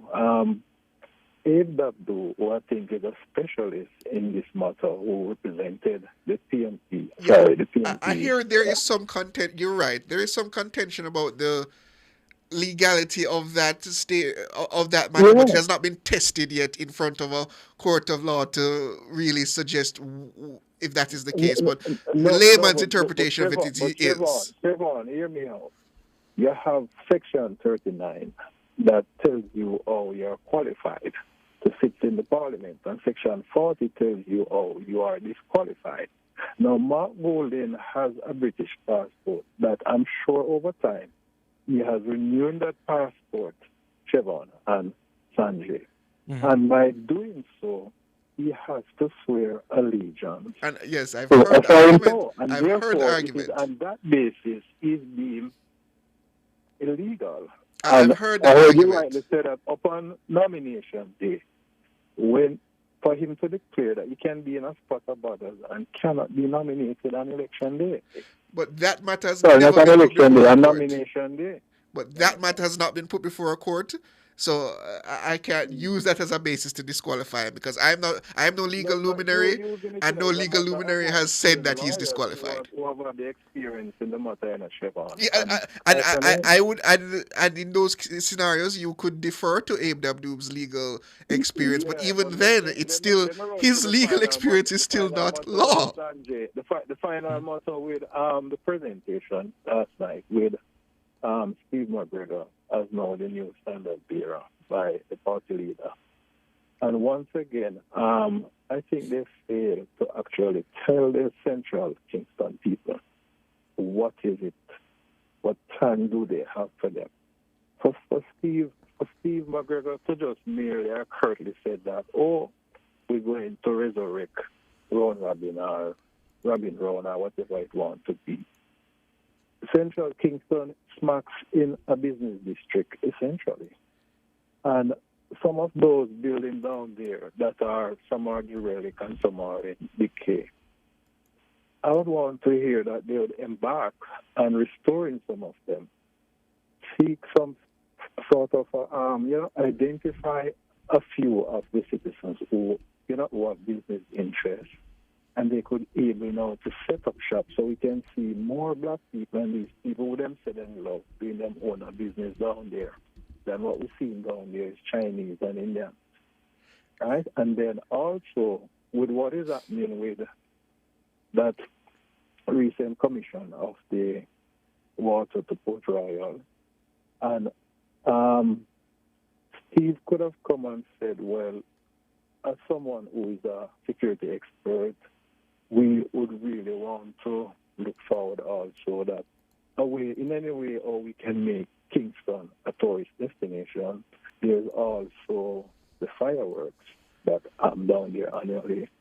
that space down there can be upgraded, as the Prime Minister alluded to when he actually was there recently. You can put in a coastal wall. You can basically have fans up to 20, 30 fans there.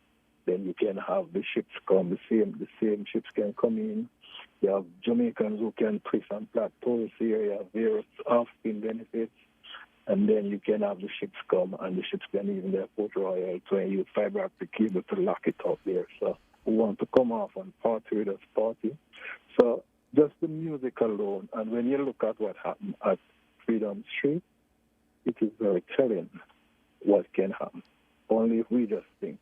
But they lose an opportunity once again, show you that the PNP is lacking in vision. They went to Portland, see, and it's the same thing. Portland is already a sort of established story situation there. And we heard absolutely nothing from these guys.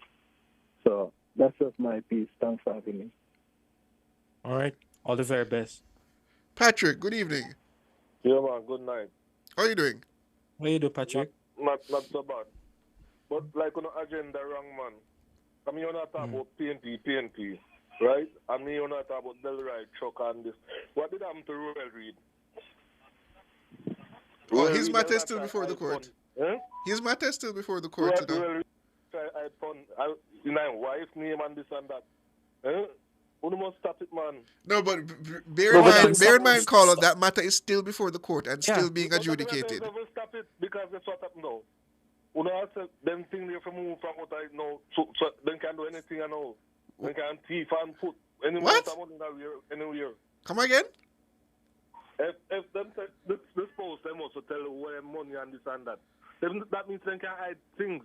Oh, that's what you're referring to. Okay. Yes, exactly. But I hear you calling, and here's the thing, though. I don't disagree with the scrutiny being placed on the spouse.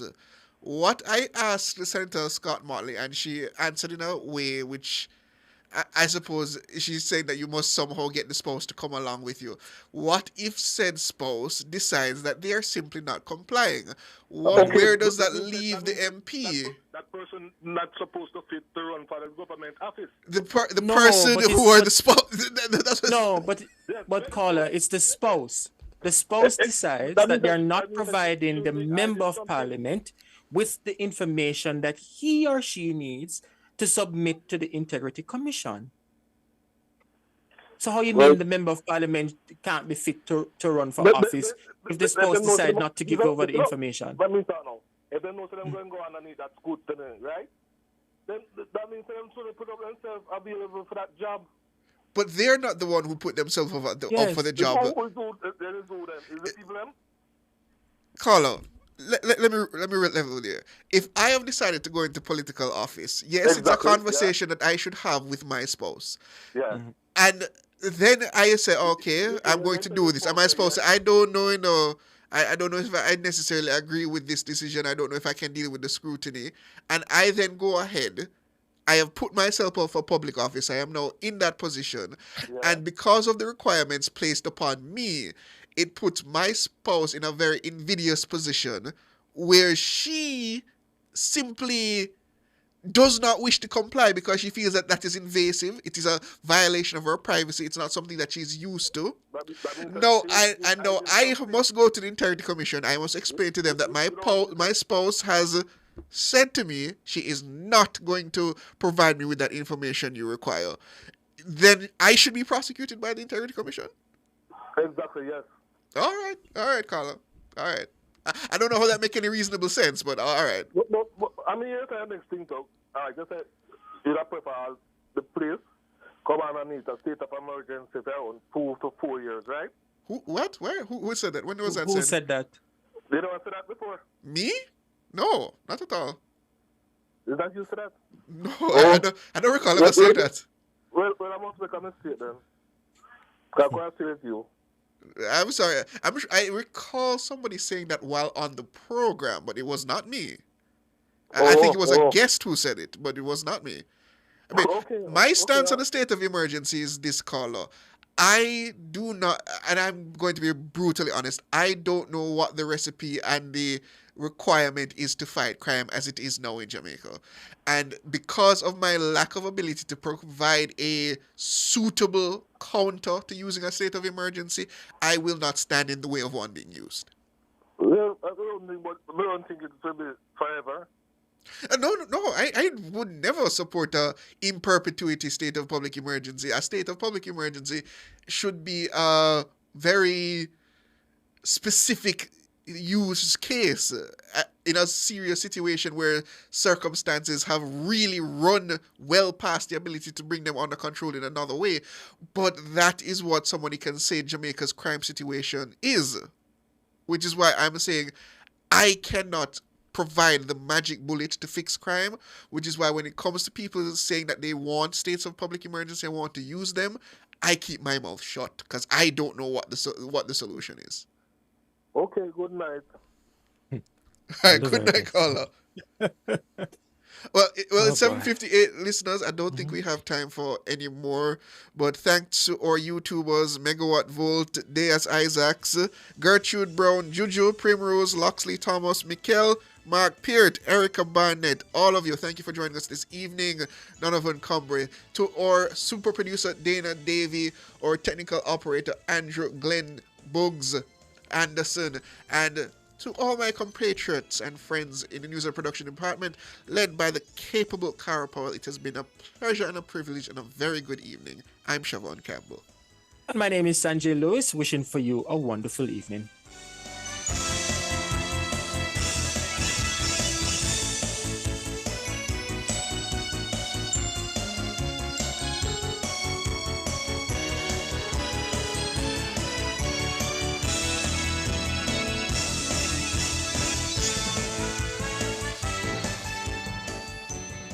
Registration is now